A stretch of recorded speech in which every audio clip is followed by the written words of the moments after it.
Well, you could probably get one for what it cost me to duplicate it for. Sorry? Disc price, 50 cents a disc. All right. I sprained my ankle, so forgive me if I sit. Is that all right? I apologise. On Monday I had a bit of did I get my mother? Where did I put the mother? Sorry, mate. You may be wondering about my mother. I will get to why I'm so important about this here can.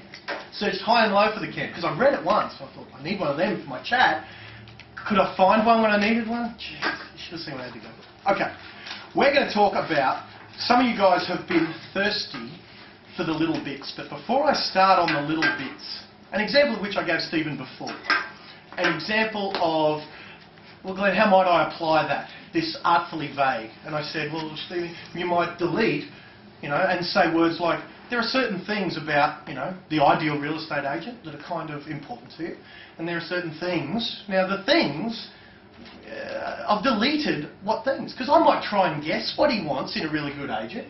He might want trust. And I might say that, oh, you might want to really trust your agent. But what if he doesn't? What if I'm wrong? I'm taking a chance that I'm wrong when I try and insert the content.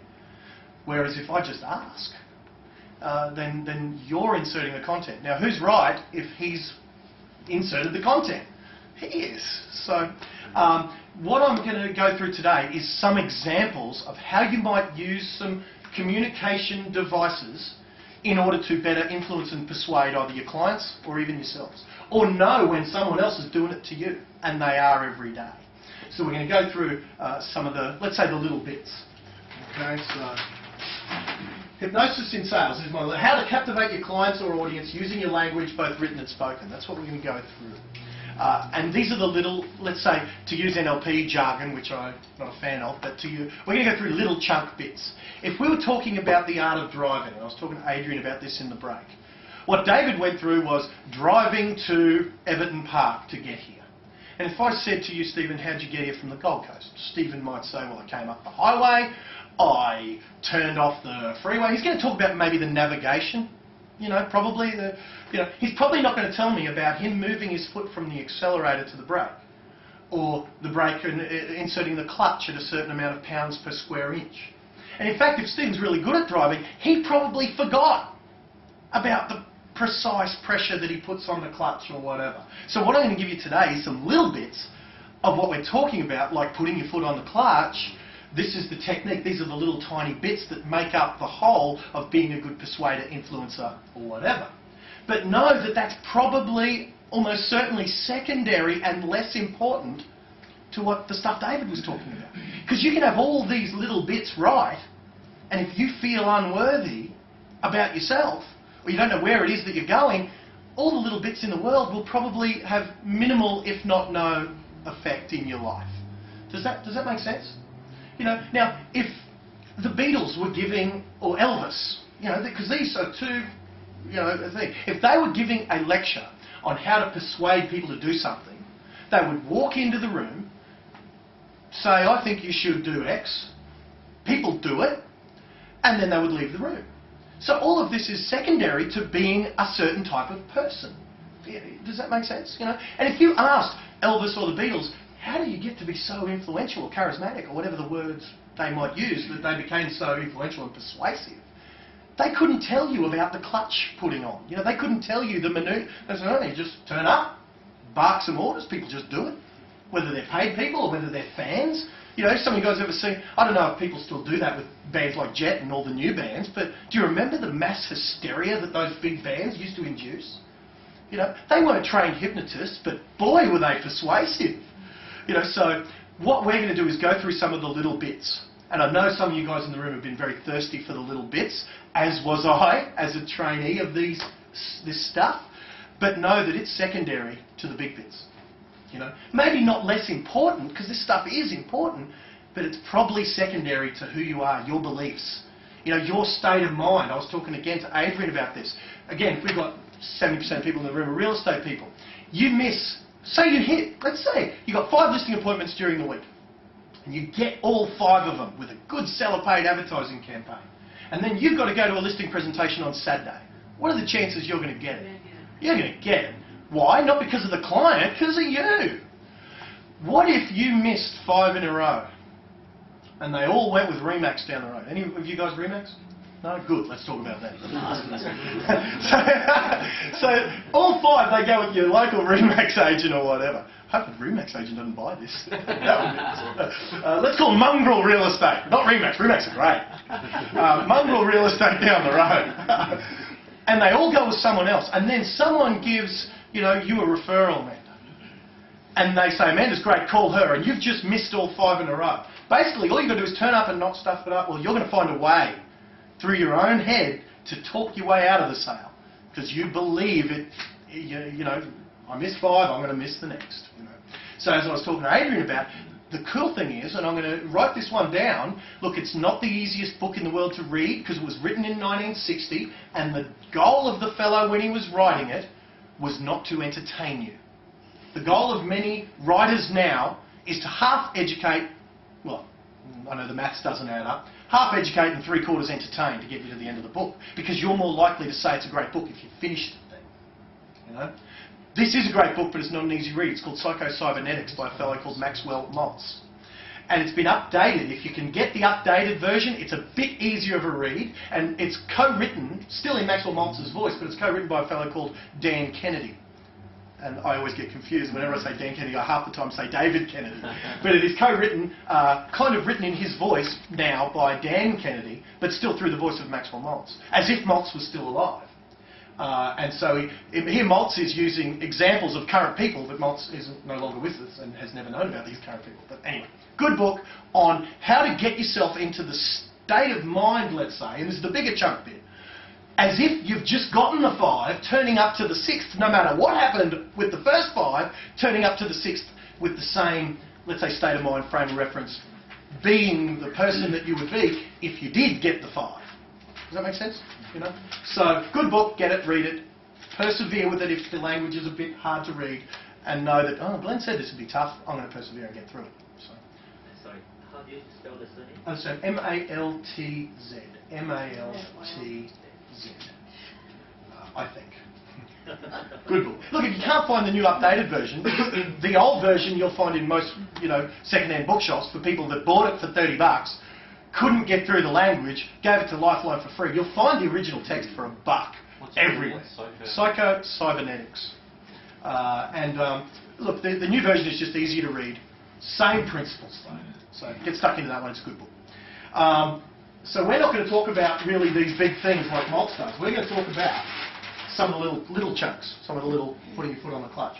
So we're all in sales whether you think you are or not. Now I know I'm talking to the converted here when I'm talking to a room primarily full of salespeople. But relationships, I was talking to a fellow today about how, and he's in sales so he understands that all our communications, if we want to influence another person to do something, we're in sales when we're trying to get our kid to clean up their room. Isn't it interesting? We were talking about systems today with someone. We're talking about systems. We're talking about, and he says, McDonald's. And how amazing is McDonald's? That they were able to teach 16, 17-year-old kids a system, run one of the biggest companies in the world, and their parents can't even get them to clean up their room. So we're all in sales, relationships, again, girls in the room, how do you present yourself when you want to win over the man you're with? Do you present yourself nice? Show up naked, bring beer? I love it. Sold! Yeah, if you want to sell it, because you understand that males, we're a pathetic visual creature, so you give us what we want. The visual side. But, without being that extreme, do all you girls have a certain look that let whoever your partner of choice is know that, there's something going on? Do you present yourself in a more nice way? It's a sale. Do we get upset and get buyer's remorse when we wake up and all of a sudden we don't get, we've been married a couple of years and we don't get that look as often? Guys, don't think guys, we're not absolved of this. As soon as we get in a relationship, belly grows a bit bigger. The nice holidays and wine and flowers that we used to do in the courting period kind of slow up. You know what I mean? So we're all in sales. Yeah. So again, what I said to Stephen before, we're talking about anchors before, and we will get to some anchoring stuff later. What I said to Stephen before, now I probably wouldn't do this with a lectern in front of us, but I need that to, actually I don't need that. I need that to grab my mother, that's all I need that for. When I said to Stephen, what are you looking for in the ideal real estate agent? And if you really had to ask yourself, what is it, if you were selling down the Gold Coast, would you be looking for in the ideal agent? What sort of qualities do you want? Knowing what you know, you're in real estate. What would you want as a third party selling your property? Oh, I work 7 days a week, 24 hours a day. Okay, so you want a hard worker. Great. Yeah. Is that all? No, hard work. What would the hard work mean for you? When they do that hard work, what would that mean for you in your outcome, let's say? And you just did a seminar with David Kennedy. Yeah. What would that mean in your outcome? Outcome, getting the result, getting the successful sale. Okay, so get the thing sold. Yeah. And obviously, look, I can sell it tomorrow. There's price. You know, I'm not trying to put words in your mouth, but would price be important? Yeah, getting the price right. Yeah. So again, it doesn't matter what he thinks, but think about this anchoring thing. If I said to you, Stephen, I command you hypnotically to go inside your head, think about what you're feeling when you were meeting the ideal real estate agent. What I'd like you to do is unconsciously link all that stuff to me. He'd think I'm an arrogant twat and throw me out on my bot. But is that not precisely what he is doing? When he goes inside, thinks the thoughts, feels the feelings of what he wants in the ideal real estate agent. And by the way, notice my body language when I'm talking about ideal real estate. I'm just subtly giving his unconscious something to think about. That's me, by the way. But I'm not, if I tell his conscious mind that, he thinks I'm an arrogant twat. So now you guys will recognise that when that's going on with you. But imagine if someone said that to you. What are you after in, an ideal speaker or an ideal seminar?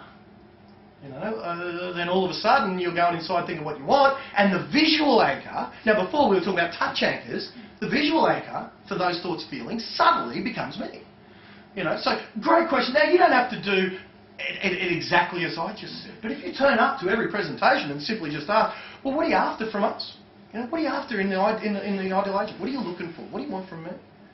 Asking the question and then being astute enough to watch for the minimal cues, watch for the responses. Maybe if you went further into your study, watch the eye positions. Because when I asked Stephen those questions, his eyes went to those positions to access the various information. Remember we talked last week about with the face, where the eyes go gives away what the internal processes are. So that's a way to visually anchor. So there's a visual anchor, there's touch anchors as David described, there's sound anchors. Your life's full of sound anchors, is it not? Certain songs take you back to certain events. So, all right, so we're all in sales, let's agree, when we're making purchases. Pushing in traffic. Hold on, just let me check something. Please, yeah. You asked him to connect with his ideal real estate agent. Just go inside and think about it. How does that anchor it, though? By my body language. So what did you do that was anchoring? When I went, and again, I think just being in his presence while he's thinking those thoughts and feelings, even with a subtle point. One anchor is just by being present? Yeah, another one, gesturing. Okay. By going like that. Another one that I did is I put a nice big frame around my head. Now I'm going to do it subtly. I'm going to say, what are you after out of the ideal speaker? Putting a frame around my face and then going, bang, that's me, very subtly. Now again, if you're sitting there for the entire interview, your hands folded in your lap, and you're going, now Stephen, what is it that you want if you were to picture the ideal agent, and then going back to that, not too good, because his conscious mind spots what you're doing. But if you're naturally animated, and we're going to talk about enthusiasm later, if you're naturally animated and enthusiastic, it all just becomes part of how you are. And we do it naturally anyway.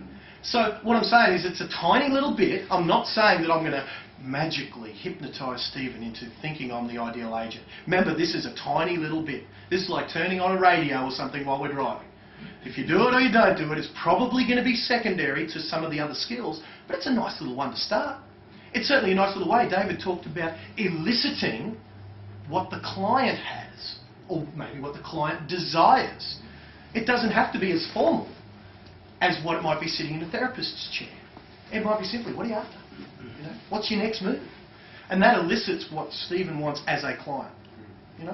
So does that kind of, because I'm trying to give you guys some of the little bits that might make up some of these bigger chunks. So again, another example, pushing in traffic, right? Have you guys got your push in traffic look? Where you kind of got the indicator on, and you kind of, maybe looking over whichever shoulder it is. And girls, I know you're better at this than boys, but we're all in sales. We all want to influence in a more whatever way. So the big picture of human behaviour, and David alluded to this as well, is everything we do. we do for one of two reasons. To avoid something yucky or to get something good. Right? To avoid the pain of something or to get something that we want. Everything. You can break it down. It doesn't matter what it is. I've heard one example that Anthony Robbins uses all the time. He says, girls, did you put on makeup before coming to this seminar? And many did. And you might say, why did you do it? I bet you it wasn't because you just love the process of looking in the mirror and dressing your face up nice. You know, because again, I would suggest, like shaving, we don't do that because we love the process. You know? But so why do we do it? Why do I dress in a suit when I'd much rather be more comfortable in ripped tracksuit pants and a torn Bon Jovi t-shirt? Because we want to present ourselves in a certain way. You know? So I don't want you guys, I want to avoid you guys laughing at me thinking, Jesus Christ, you could have put a decent shirt on, Twiddle. I want to avoid the pain of that, and I want to get the pleasure of you guys maybe seeing me in a somewhat respectful manner. You know, same as the makeup. You want to avoid someone saying, what happened to your face? Make sure I'm looking at a guy when I say that, because I don't want any girls to think. You want to avoid someone saying, what happened to your face? Or you want to get the pleasure of being nicely presented and whatever. So everything we do for one of those two reasons. So if we can get those twin forces of motivation to be at work in our selling process, that's a good thing. I think you'd agree. Going with us is going to get them something they want. Going with anyone else, mongrel real estate, that's going to get everything but. They're going to be hurt by something. Alright, so what's hypnosis not? Okay, that may not be the best language, I'm sure. Here I am, supposedly a trainer of communication skills, and I'm sitting here with English like, what is not hypnosis? I'm sure there's participles out of place there. But as I was saying today to my friend, I'd rather be good at these communication skills than be perfect. Perfect Queen's English may not be as good at influencing than some other skills that we are talking about here today. So, a lot of people, I think you guys, having been here for 2 weeks, know that hypnosis isn't barking like a dog, clucking like a chicken, and all these other misconceptions. David was talking before. The minute he said to that guy about the word hypnosis, all these connotations that David didn't mean popped into the equation. Some of you are here because of those connotations about what hypnosis is. You got an email from me called Hypnosis in Selling, and you thought, ooh, I'll be able to force my clients, because I've seen those stage guys, the guy barks the orders and they dance like Elvis and cluck like chickens, seemingly outside their will. So I hope that David has shown you over the last week that that's not what hypnosis is. That one definition of hypnosis is any communication that influences. You know? So that, by that definition, Elvis standing on a stage inducing mass hysteria in ladies would be hypnosis. And I would suggest if he gave a suggestion to those screaming fans, to a certain degree, no matter what he said, they'd do. Now, are they induced by looking into a watch? You know, or saying, look into my eyes, girls? No, it's informal hypnosis. So, to a lesser degree, or maybe not to a lesser degree, but when you are with a client, there's that interaction as well, if they see you with that level of what David talked about last week, rapport. And I don't mean a social friendship rapport, as David didn't. The word we use when we're teaching therapists is a clinical rapport, and I believe that that's absolutely necessary when doing clinical interaction. So I would use the same principle and the same concept, I'd just throw a different name on it. With you guys, you don't have to be your client's best friend, but they do have to have what I might call a professional rapport. That they don't invite their accountant or their lawyer to Christmas dinner. Nor will they probably won't invite you. But when they got problems with their finances, they'll get on the blower to their accountant. When they got problems with their legal stuff, whatever that might be, they'll call their lawyer. So the type of rapport you want is a respectful type of rapport that when you make a prescription, like their doctor might, that they don't immediately go, oh, I don't think I should be taking that particular drug. You know, they don't. There's a lesser degree of questioning when you're in a rapport that's a clinical rapport, let's call it, or professional rapport. So what is hypnosis then? Well, look, as I said last week, the first and the last module of David's full therapeutic course, assessment 1, there's a question. What's hypnosis? Question in module 6, there's a question. Now that you've done this whole course, what's hypnosis? And look, no one's actually, really satisfactorily answered that question. But there's a few definitions. Any communication that influences. It does involve a focus of attention. Now, when you're with a client, if they're in somewhat focus their attention on what you're saying, I'm not saying they're hypnotised, but I'm saying there's a degree, hypnosis, was it Bandler and Grinder, the guys David talked about that made this NLP thing, or packaged it up for people and made it what it is. One of them would sit there in speaking and say, I just want to let you know that everything is hypnosis. And the other guy would be sitting in the audience and he'd say, wait a minute, there's no such thing as hypnosis. So while that's a big sort of confusing statement, it's kind of got its roots in truth. In that, but it does involve a focus of attention. So I'd suggest that you guys, as you've focused your attention on my words, if I'm speaking with a certain rhythm and a certain cadence, even if that's a little faster than other people, and I certainly do speak fast, there's a focus of attention on there. So that it's different than when we were chatting down the pub, So there's no, hard to put into words, but anyway. There's an increase in suggestibility. Now that doesn't mean you'll do what I say, even if I embed that command, do what I say. What it does is, the hypnotic state, to the degree that it exists and to the degree that you can help someone achieve that hypnotic state, their critical factor, let's say the part of them that if I pointed at that wall up there and said that it's green, you would look at the wall, say no, based on my experience that's yellow, and you're an idiot. Whereas, again, when you're in a hypnotic state, you can certainly have that sort of visual perception distorted. So that everything you see as yellow, you actually perceive as green. Did anyone see the footy show when Fatty Borden was munching on an onion? Yeah, you saw that. Now, were his eyes watering and was he going what he would normally do when he's munching on an onion? He's happily... Now, that's a stage trick. But again, it does show that there was an increase in suggestibility and he thought that onion tasted as good as an apple. So, the embedding of imagery, if I said to you, to go inside your mind and, like I saw at a sales training the other week, actually Dylan was there, where this fellow said, I'd like you to imagine really clearly, and he said words to the effect of, I don't want you to make anything happen, but I don't want you to stop anything from happening. And I thought, oh, this guy's trained in hypnosis. And he said, I'd like you to, imagine there was encyclopedias in this hand, and he'd use, and they're heavy. And his voice would be, and they're really heavy. And then in this other hand, I'd like you to have it facing down, and it's attached to a lighter-than-air balloon. Lighter-than-air, helium-filled, lighter-than-air balloon. And Dylan, how was the whole room after 5 minutes of that? Yeah. To varying degrees, some were like that, some were like that. You were like that. So, again, that imagery, now we all knew there was no balloon, consciously, we all knew there was no balloon, there was no encyclopedias, but did that matter to the unconscious? Didn't matter to yours. Yeah. The unconscious doesn't care if something's real or vividly imagined. And that's a big statement. The unconscious does not care if something's real or vividly imagined. So does that mean that before you go into any listing presentation, you should A, mentally rehearse, maybe really vividly, the fact that your last 5 listing presentations, even if it's your first one, that you've been to 5 and they all signed with you, and then vividly imagine that you've taken a few steps into the future and you see them really vividly signing that documentation. Bang! There it is, my 22A, and handing over a cheque or a credit card.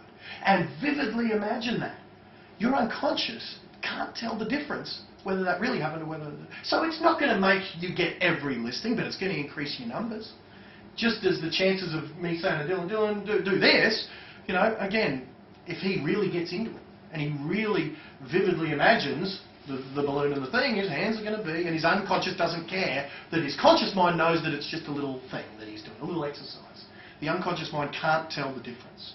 So that's a cool thing, All right, even utilising curiosity. Was it you guys I was telling about my NLP trip to New York City last week? Did I tell you guys about that? Did I give you the 3 words at the end of the seminar? I thought I forgot. Now, some of you guys have seen me know what the 3 words are, but there it is. There's 3... Now, I've re-engaged your curiosity. Remember I said there are 3 hypnotic words that, when spoken in the right way, will cause your client or customer to buy whatever your product is and give you whatever you want out of their wallet in exchange for your product or service. Pretty big statement, isn't it? They delivered on that big statement when I flew to New York City to do an NLP seminar. So again, for you guys who haven't heard me speak in other ways, I'd suggest there's a high percentage of you thinking, come on, Twiddly, I've been waiting a week. What the hell are the 3 words? I'll tell you at the end of the night. Because I want you curious. I want you curious while I dump in, really, a week seminar into an hour and a half. So I need you open-minded and curious, you know. Now, I'll just give you a little real estate example of maybe a what not to do. If I told you the 3 words now, right now, I would have closed the loop. That state of curiosity would be gone because you'd go, oh, yeah, okay. And you'd go, oh, yeah. You know what I mean? I've closed the loop. You're no longer curious. Similarly, when a client calls you in to know how much their property is worth, and the first thing you go in is you say, Dylan, here it is. Here's my CMA. It's worth $350,000. What if the only reason he called you in was to get that number, to get that price? You've closed the loop. Dylan is now, as a client, not always, but sometimes, if he called me in just to get the price, he's now counting the seconds to get rid of me because he's got what he wants. So have we not? They're curious already. This is that utilisation thing. If they're bringing to the table a curiosity about this price, should we not utilise that curiosity, pump in some information that we would like as to why to go with the ideal agent, that's me, and then give them the price? Because we've given the price first, we've closed off that, we might call it a loop, or that state, or however we want to word that curiosity. So I would suggest by me saying that story. Now think about that. I've told you a little story. It's true. I did fly to New York City. And just by that 30-second story, I've kept you guys curious for a week. Pretty cool, huh? So stories are good. Stories and metaphor are great. So we will get through some of this stuff. All right. Is this ethical or even legal? All right. Is using these subliminal tactics ethical or is it legal? Well, traditional advertising has been doing it to you for years, right? Now, not all. Some advertising agencies don't know it. Some advertising agencies know this stuff very, very well. There's a buttery product. Now, have any of you guys heard this story about Flora Proactive Pro V? Some of you guys from Toowoomba I've talked about that, so for the purposes of the other guys in the room, you'll have to forgive me. Flora Proactive Pro V. Has anyone bought that particular product? It's the one that says it'll lower your cholesterol absorption. And that's how they say it in the advertising. They go, this product will lower your cholesterol absorption. And the actors fade off. It's almost as if the word absorption is gone. Now, for anyone who wants to lower their cholesterol, do you think those 3 words are pretty powerful? No, it doesn't. That product doesn't lower your cholesterol. It does this. Now, it might have an ancillary benefit of lowering the reabsorption so it doesn't get any worse or whatever. But it doesn't lower your cholesterol. But what do you think the unconscious mind that desperately wants to have their cholesterol lowered when they've got an actor saying, and this product, oh, it'll lower your cholesterol absorption. And that's not even that exaggerated. That's how the ad goes. And I've wondered if that advertising was well trained and well influenced, or whether they just got lucky and the actors just said it. And that question was answered for me in no uncertain terms when I saw the big billboard. And in the big headline font, big letters, had lowers your cholesterol. And then in a thinner font, in a smaller font, underneath it had the word absorption. So what they did is what we might technically call in Hypnosis or NLP, is they marked off the command, lowers your cholesterol. And that's the bit, that's the message they wanted to get to these people. You know, very clever. So know that they've been doing it to you for years. You know, was it, again, I talk about these matters, Telstra. Were we talking about that last week? Yeah, when mum, you know, you're feeling a certain way and they bang up the logo. Anchoring you to feel good, see the Telstra logo. You know, and so again, that's what a lot of traditional advertising, when skillfully done, elicits an emotion, bangs up a logo, and there's the anchor. A visual anchor in that case, coupled with obviously the feeling and the emotion. So naturally good conversationists are already doing this. You know, all we're saying is that if you're already a naturally good conversationalist and you already use your words with enthusiasm and believability, some of these things might help you hone those things. Some of this stuff might simply say, oh, that's why I'm good at what I do. You know, like the guy I met with today. You could tell that he was a really good salesperson because this guy was thoroughly lovable. And correct me if I'm wrong, David, but the minute you walked in, I said, how good was that guy that I was just with? He hadn't studied all this stuff. He was naturally doing it. Is he looking for a job? Well, probably not. He's so good at what he does. He's a medical rep. He's great. You know, he doesn't live in Toowoomba, but you know, again, you'll find him. You know, and they get even better when they get some of this stuff. And look, I wasn't as good at some of this stuff as I may be now, But when I got into real estate, I was already could talk. You know, my job was playing guitar and drinking bourbon for a living. So if I'm doing that in a pub, I can't be boring. You know what I mean? I've got to have something going. So again, now I'm going to go out on a limb with this one. Can't hypnotise against someone's will. I'm still struggling with that. All of my training with David here tells me that you can't. Other ideas tell me that if the person doesn't know, you can influence them better.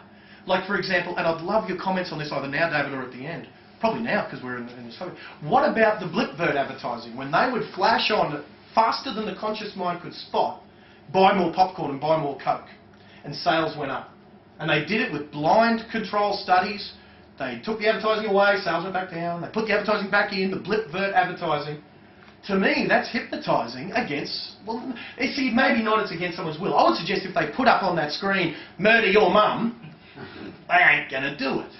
So, do you see there's a fine line? There's no such thing as hypnosis. Everything is hypnosis. And so, can't hypnotise against someone's will. What I would say, and again, I will leave this to the theoretical people out there and your own belief structures, and again, I've got different ones to David, who's got different ones to every other hypnosis or psychological studier in the world. I would suggest if there's something that's actually against your deepest moral code, you can have your inhibitions lowered, or you can have your, let's say, critical factors lowered, but they're never, those moral fibres are never removed. So I don't believe that I can hypnotise anyone, no matter how deep into a trance I get them, or they allow me to go with them, let's say. I don't believe I can suggest that they will do something that's going to break those moral fibres of their being. So that's kind of how I might sum up that using my words. But David, how would you put those covert hypnotic ideas? Yeah, I would see it this way, that first of all, I need to come from a place of integrity, and my influence, my influencing will be governed by my integrity. So I'm talking about how I would operate. Now, can I influence a person? Forget the word hypnosis. Can I influence a person in a particular way? Yes, I can. But if I'm operating from a position of integrity, then any influencing I do will stand a test of rightness or not. If it's subject to that test, then in my estimation it would come across as rightness. I think it's a misnomer to talk about hypnotising people against their will. Who wants to? You know, I'm not interested in it. If we're talking about the discrete, commonly understood view of what hypnosis is. But if I take the title of Jeannie Labor's book, Influencing with Integrity, real estate agents can do that, can't they? There may be people out there who think, you know, politicians, car salesmen, real estate agents, all on the same plane. But that's exactly what I was talking about before, generalisations. Taking an isolated incident and making it a universal understanding. So it's in a sense, it's a misnomer in my view. I expect that, certainly in taking people into our courses, we reject some people. We won't accept every application. And I'm not talking about as one or two. I have a firm belief in integrity. I have a firm belief in the power of words and the power of suggestion and the power of trance. I don't want to be training some blackguard in skills where they don't have a moral compass and they may do things that would be dangerous or damaging to individuals. So in a sense, I think it's a misnomer. I've always adopted the position, if somebody says, hypnotise me, see if you can, I tell them to go take a jump at themselves. I'm not interested. You know, that You think anyone can be hypnotised? anybody who's got a working brain can be. I've tried it. Well, It didn't work. No. You didn't do it. I wanted to work, but it didn't work. And that doesn't matter. I would be adamant that you were not handled properly. No, maybe. I had a guy ring me up, broad Scottish accent. He said to me on the telephone, he said, I would love to be hypnotised. He said, I want to make this change in myself. But he said, I tried it. And I was told that I couldn't be hypnotised. And I said to him, I said, well, my friend, I said, I don't even know you, and I don't know who you went to see, but I want to tell you one thing I'm absolutely certain of. He's got the problem, not you. Come and see me. Came and saw me. I promise you, 3 minutes flat, and he was in a trance. Anybody who's ever daydreamed already knows what hypnosis is like. All that happens with the hypnotist is the client offers the right to help that person expand and deepen the experience. That's all. So if you've got a working brain, you can do it. Mark. I was just thinking, it just reminds me of you ever heard of the Kohlberg experiment? Yes. That's just such a good example of you don't need hypnosis. I mean, it's not influence, it's not... Hypnosis is not influence. I mean, it is. It's not. Influence occurs necessarily in all sorts of situations. Sure. You set up the situation in a way that it's desirable. People will do even things like harm someone to the degree that they think that person might even die. Well, see, the same thing happened with the experiments over I can't think of the name of the scientist in America. The jail. Yes, the jail situation, yeah. Was that the one where it turned out, though, that the guy just did it? Just because he thought that'd give him his excuse? No, there was a whole series of experiments where people were induced to... Zimbardo. Yeah. Yeah. Nikki, you had a question? Oh, last week when you hypnotised me, I was saying to Adrian in the break because he said to me, what happened? I said, this isn't going to happen. This isn't going to happen. It's not going to work. And my hand started to move. That's why I thought, this is weird because it wasn't going to happen. When you asked me what colour the balloon was, because I knew it wasn't going to happen, I just saw everything in black and white. Yeah, but I was pretty sure it wasn't going to work, and it did. And I think part of the problem there is there's this word it. What's the it? Yeah. There's no it. Hypnosis isn't like a pill that one takes. It's a you, but it ain't the intelligent you that I know. You know, it ain't your intellect. It's that other bit here that just does. But it's still you. And similarly, Steve. Well, that's what that thought does. It tends to make the state a commodity. You know, and we get people, they ring up and they'll say, you people are hypnotists or hypnotherapists, I need a quote. You know, nobody does that to a doctor. But there's a very subtle thing, just like that psychiatrist that told the Scottish man that he couldn't be hypnotised. You know, there's varying levels of skill, and just because somebody says they're a hypnotist doesn't necessarily mean it. Some people are great relaxation therapists. Some are great narrative therapists. They get somebody to sit there with their eyes closed and they tell them a story. That's not what hypnosis is. How many of you, when you daydream, do you go, oh, is that the time? I think I'll have a daydream. So you sit there, nobody does that. No, of course not. When do you know you've had a daydream? When you kind of come to your shop and you think, God, I better get on with things. So that's... Hypnosis is not a commodity. It's something that you already possess. If you came to my seminars, the very first thing up on a banner, the first thing in every seminar, all hypnosis is self-hypnosis. That's the truth. I've got a stage hypnotist acquaintance who will tell anybody, I've never hypnotised anybody. I got them up on the stage and they hypnotise themselves. Agreed. So you can see there's an ongoing debate about this stuff, you know. So it's certainly a debate that I've enjoyed having. And that statement that Dave said, all hypnosis is self-hypnosis. I've debated that with David, and again, when I've talked to David about, well, how do we do it, given that we've got different labels attached to the words and beliefs, he said, that's good. You know, if we've got different things, and, you know, I jokingly, I almost said, and I didn't say it, but I'll just say as a demonstration, when David said that he said no to people, you know, who you know, he doesn't want to teach because of the black art, I said, well, I got through, you know, but I'm only saying that in jest. You know, because again, David could see that I might say that sort of thing, but he understands the integrity.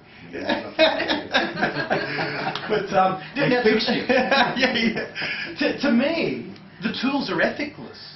You guys are bringing the ethics, and David happens to choose to not take the money from anyone who he deems doesn't have the ethics. But these tools aren't ethical.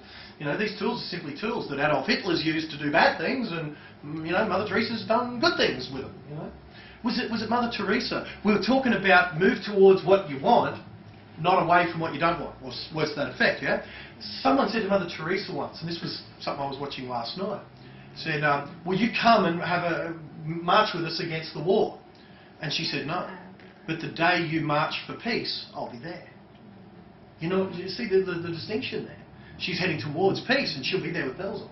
But marching against war, she won't. You know. So yeah. All right. Hypnotic sales tip 1. So pen's ready. These are 11 tips that are going to be gold for what you're going to do. So now some of these are written words in using your copywriting, because again, the written word is a really unique time. That while you are reading this sales letter, to the degree that this person can engage your curiosity enough for you to actually read it, you are one-on-one, and your words on this paper are the internal dialogue of the person reading it.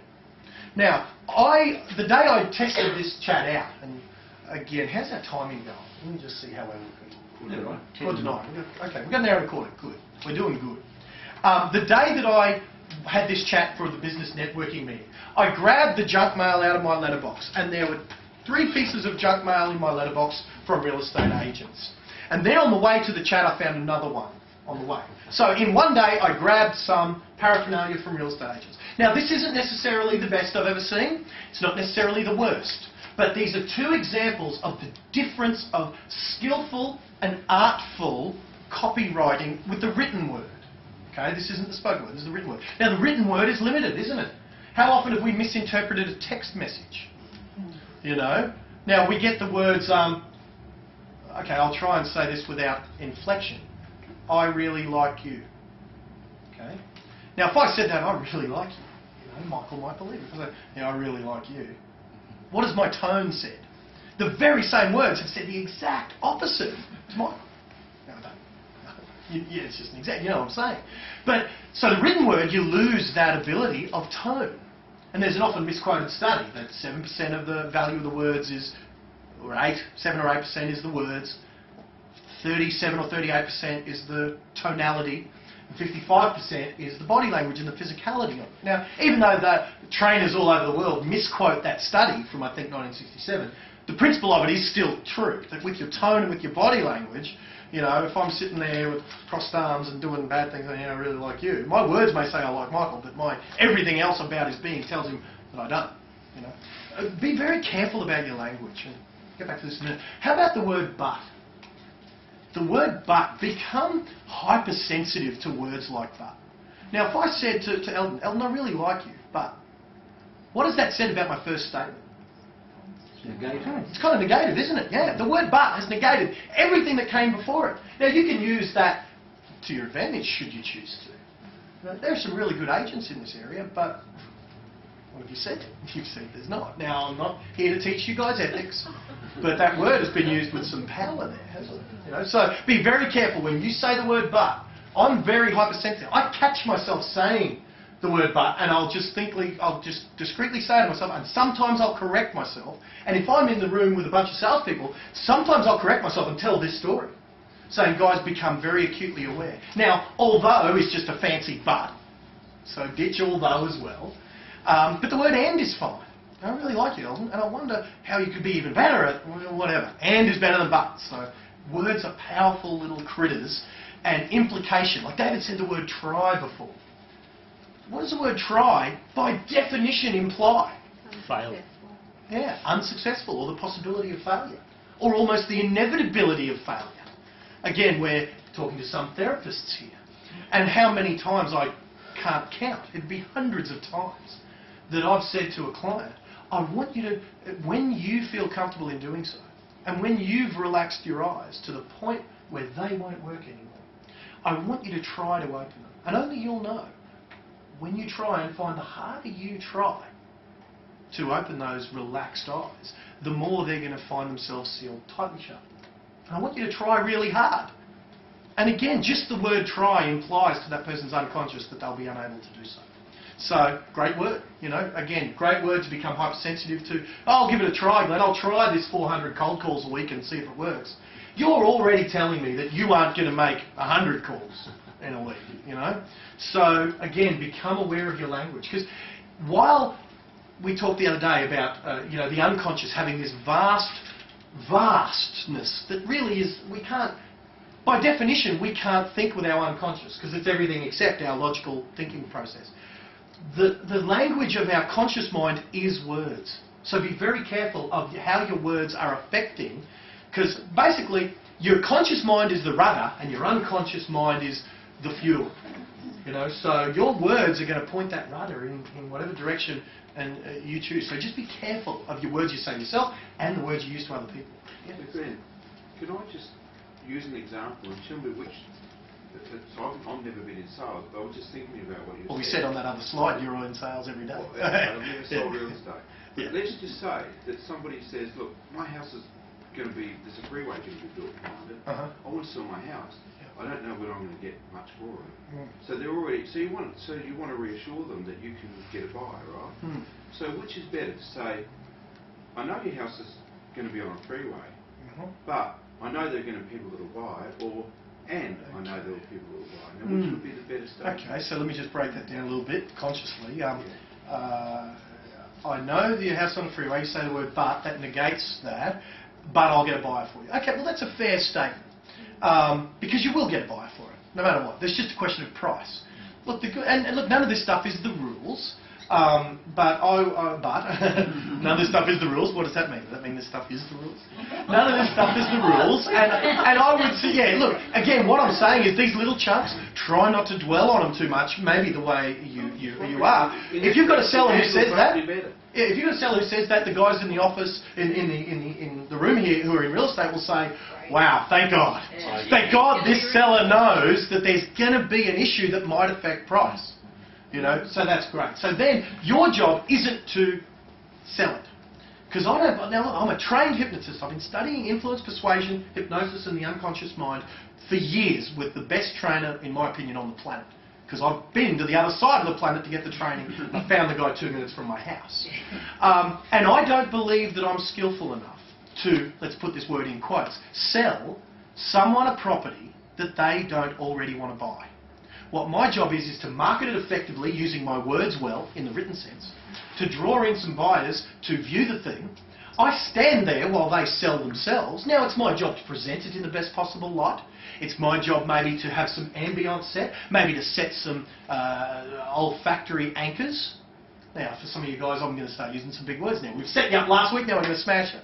What's an olfactory anchor? For some of you guys maybe have done some training. Anyone with me on that? Smell, yeah. So I might, any real estate agents heard the trick of baking the bread.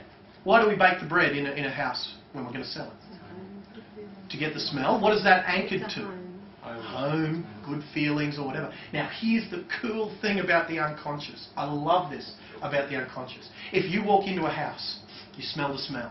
It's so close to the brain feels the feelings of being homely. Then you consciously say to yourself, that's the trick that real estate agents do to make me feel comfortable and feel at home. That's their conscious mind talking. You've already got the feeling. The feeling is now anchored to them standing in the home.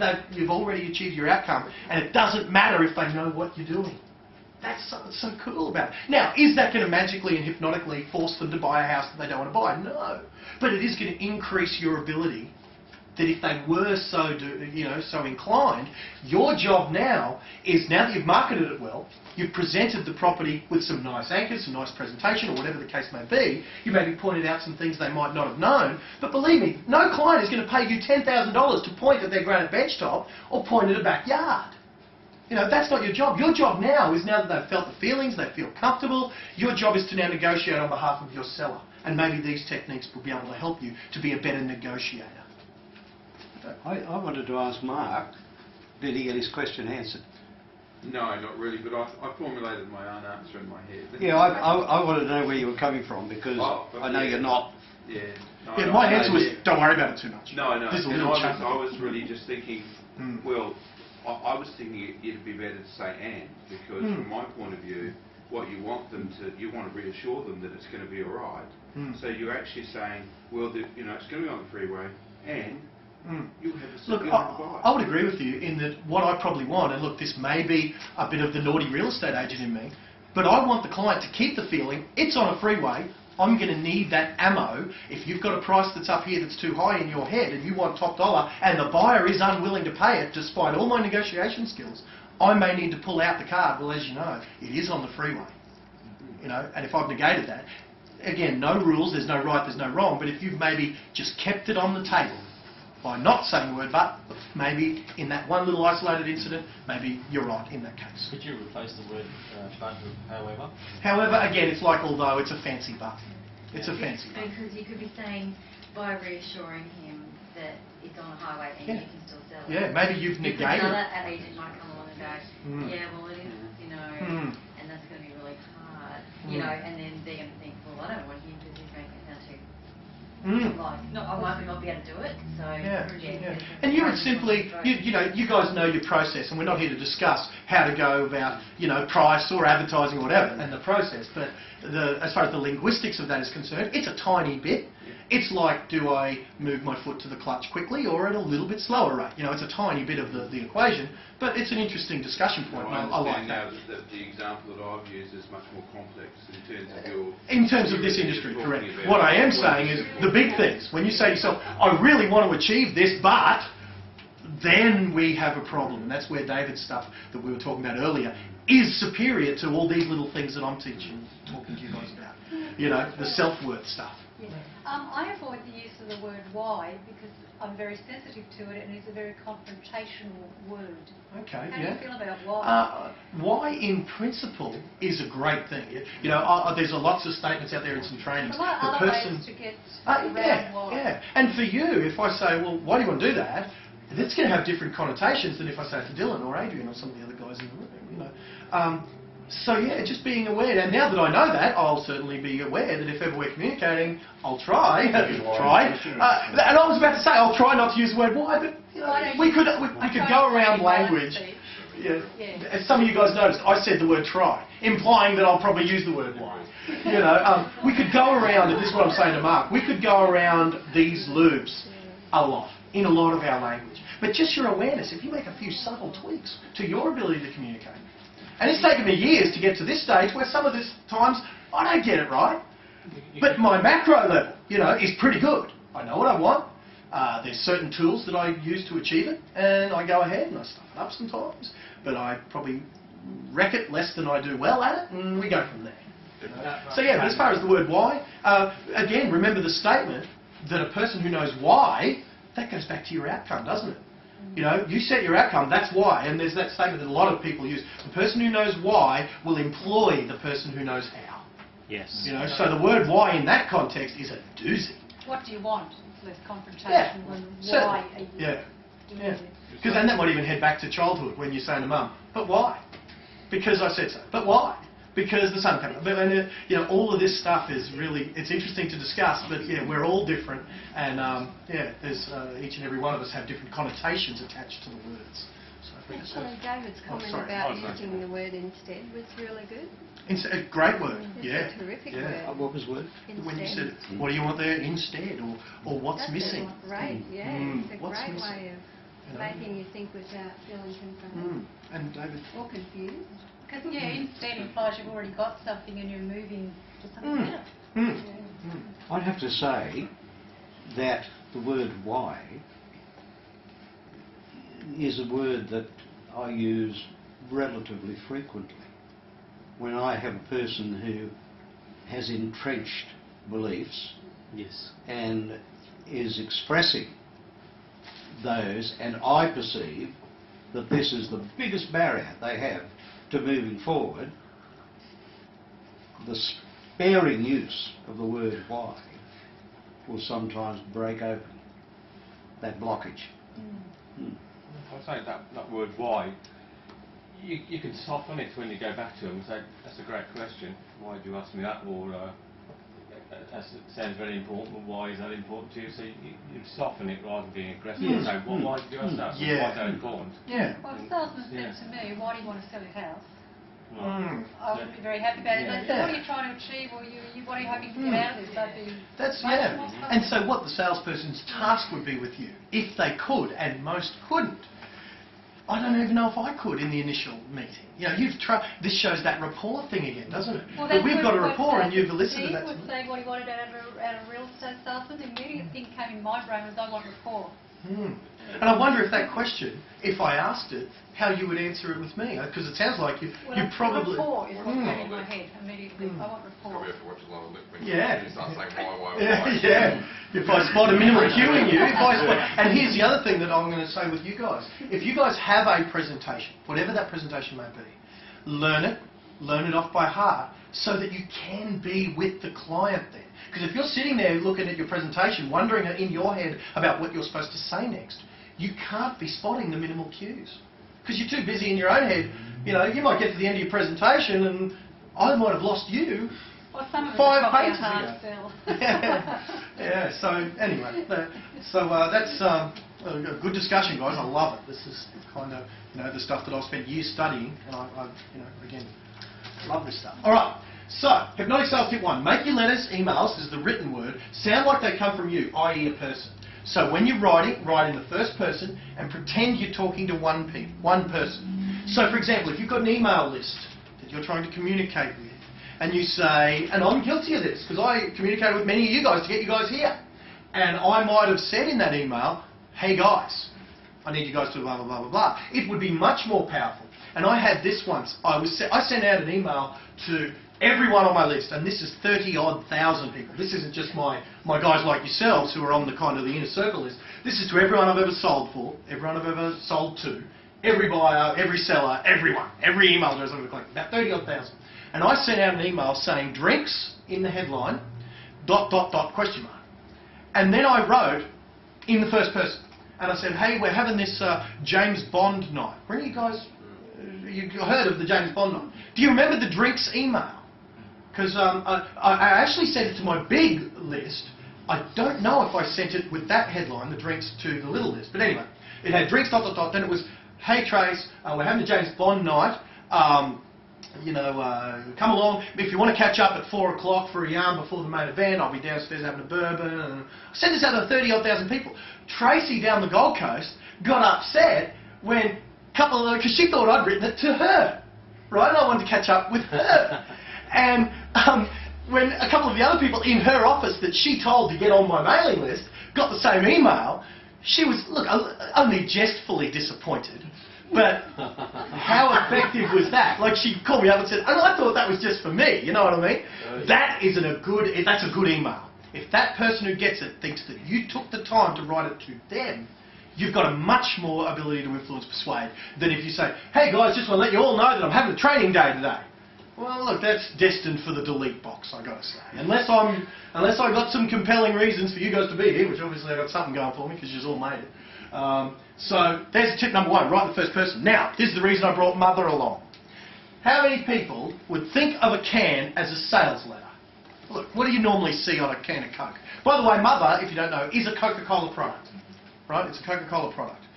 This, what's normally refreshingly bloody whatever Coke put on there, it's guff to me. I mean, it's like you guys, if you tell me you provide good service in your real estate careers, believe me, that's falling on deaf ears.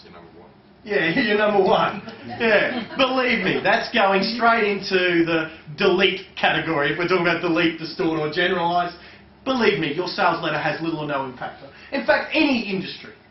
Telecommunications, they're winning customer service awards while they're keeping us on hold for 50... they had the audacity, and I've got to say this, they had the audacity, and it was my last telecommunications company, and believe me, the one I'm with now is no better. But they said, because of the great customer service we offer our clients, we've got a longer than usual delay in our thing. So you can either wait 50 minutes for an operator, or you can sod off to our email address. I mean, it fries my brain that these people, who's giving them these award-winning customer service? Are they giving them to themselves? It's like me giving myself the Glenn Twiddle Training Award for being a great speaker. So, anyway, you normally don't expect to see on a can these skills. But boy, are they now. It is here. It's on the next one. Okay, so keep that in mind, writing in the first person. I'm going to go to hypnotic sales tip number 2, which is rapport tools, pace and lead. Okay, now I don't know if David talked about this the other week, because his words just go around in my head, and a lot of his stories I may have heard a year ago and they feel like last week. Anyway, pace and lead. What that means is, David, you must have talked about pacing and leading last week, because I think you did it with Mickey. I did a little bit. Yeah. So pace and lead, meaning if I just said to you, it's kind of like, it goes back to Socrates. You know, I didn't invent this. The yes set David mentioned last week. It's in Anthony Robbins' programs. He didn't invent it. It's in Dale Carnegie's book, How to Win Friends and Influence People. He didn't invent it. It goes back to what they call the Socratic method, that when you ask a series of questions or whatever of which there is an agreement, say you make 3 statements that are universally undeniable. Then, and there's one on this can. But say you make a few statements that are undeniable. Say we spend a weekend. All right, say I said to Michael, I met you last week. No, okay. Let's pretend the first time I met you, I said, Michael, I'm a Scientologist. Now, are there any Scientologists in here?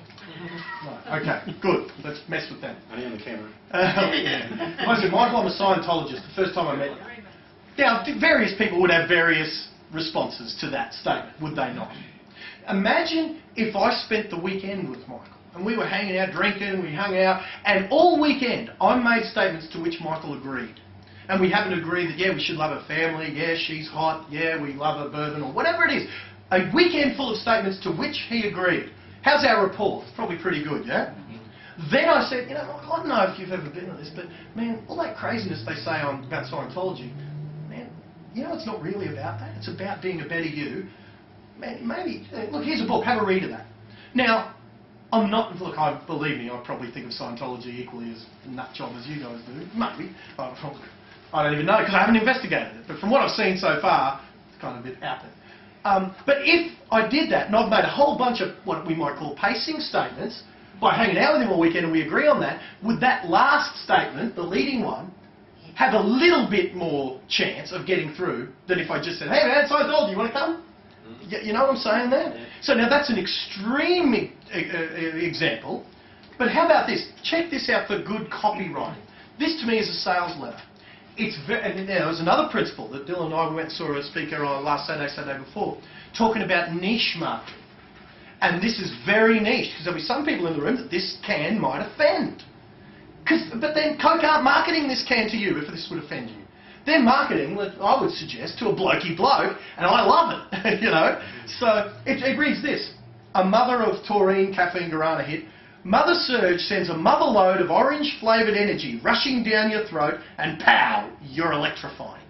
Okay, then they say, the first word they say is okay, and notice what immediately came out of my head. Electrifying. Okay, a bit of an oversell. But hey, you're reading a can and obviously need to be entertained.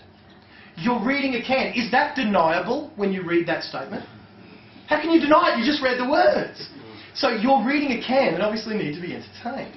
You won't be bored for long, because once Mother's massive energy hit kicks in, you'll be ready to master the universe. ... Sorry, we can't help ourselves. Does that sound like it's written by a person to a person? Yeah. I read it and I think, that's good. You know, they've...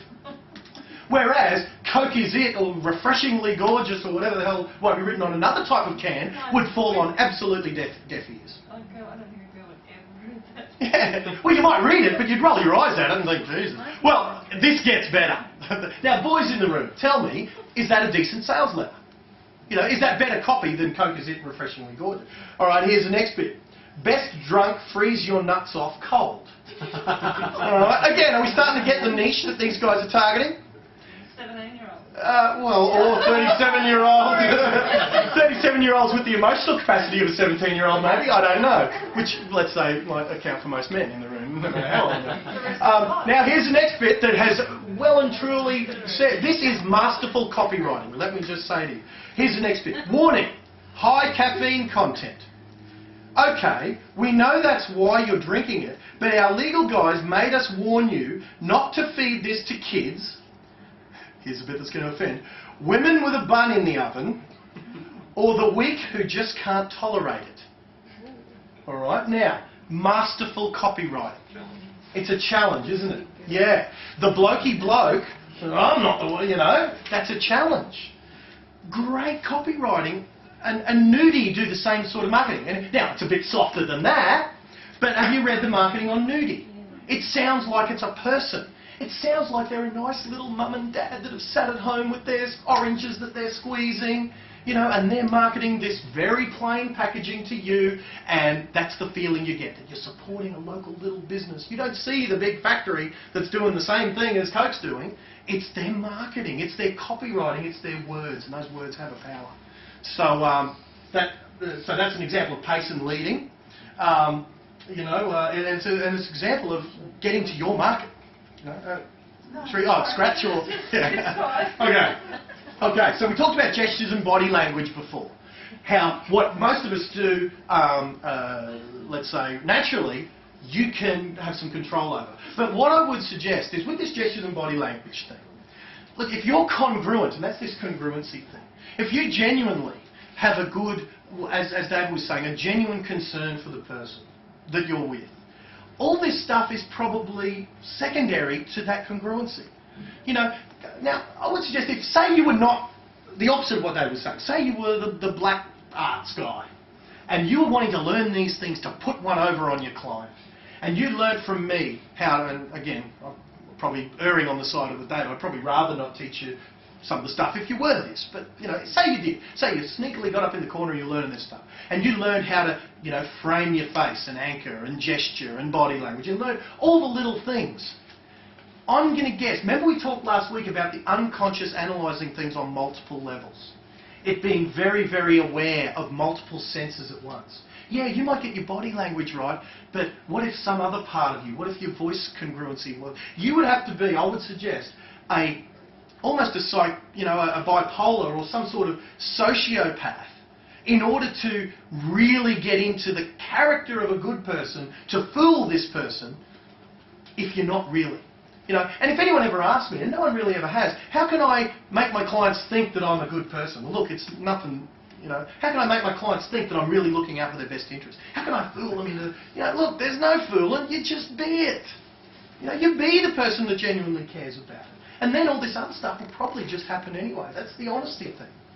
You know, so again, self-disclosure is a good one, admitting a flaw, but not a terminal one. You know, I saw that in some advertising once where it said, if you want a salad, don't come here. We're the worst vegetarian restaurant in the world. You know, and that's implying we do a great steak. You know, it was for Norman's or Brecky Creek or one of those steak restaurants. Don't come here if you want a salad. You know, so admitting a flaw, you know, often that leads with this honesty and self-disclosure. All right, we've got to get through some of these things because there's 11 of these things. So, all right, we'll go through a few of these using hypnotic language and language constructs. The first one I've got is why. Isn't that interesting? So, as David said, that word can be very powerful. Who else is a good one? You know, who else? What's the implication of the word who else followed by something? Like you've already got someone else. There's someone else. Absolutely. You know, who else out of you guys, say you guys owned your real estate company, Cherie, you own a real estate company. You know, what if your sales ad to get a beginning salesperson, to get the next Robert that I had in my room that you expressed some interest in because he was so good, who else wants to earn $150,000 a year working less than they're working in their current trade? You know, implying there's someone doing it. You know, who else? Who else wants part of it? So it's very, again, engaging. How to. Again, these words here look secret, hypnotic, little known, new and improved. Now to me, you know the term new and improved?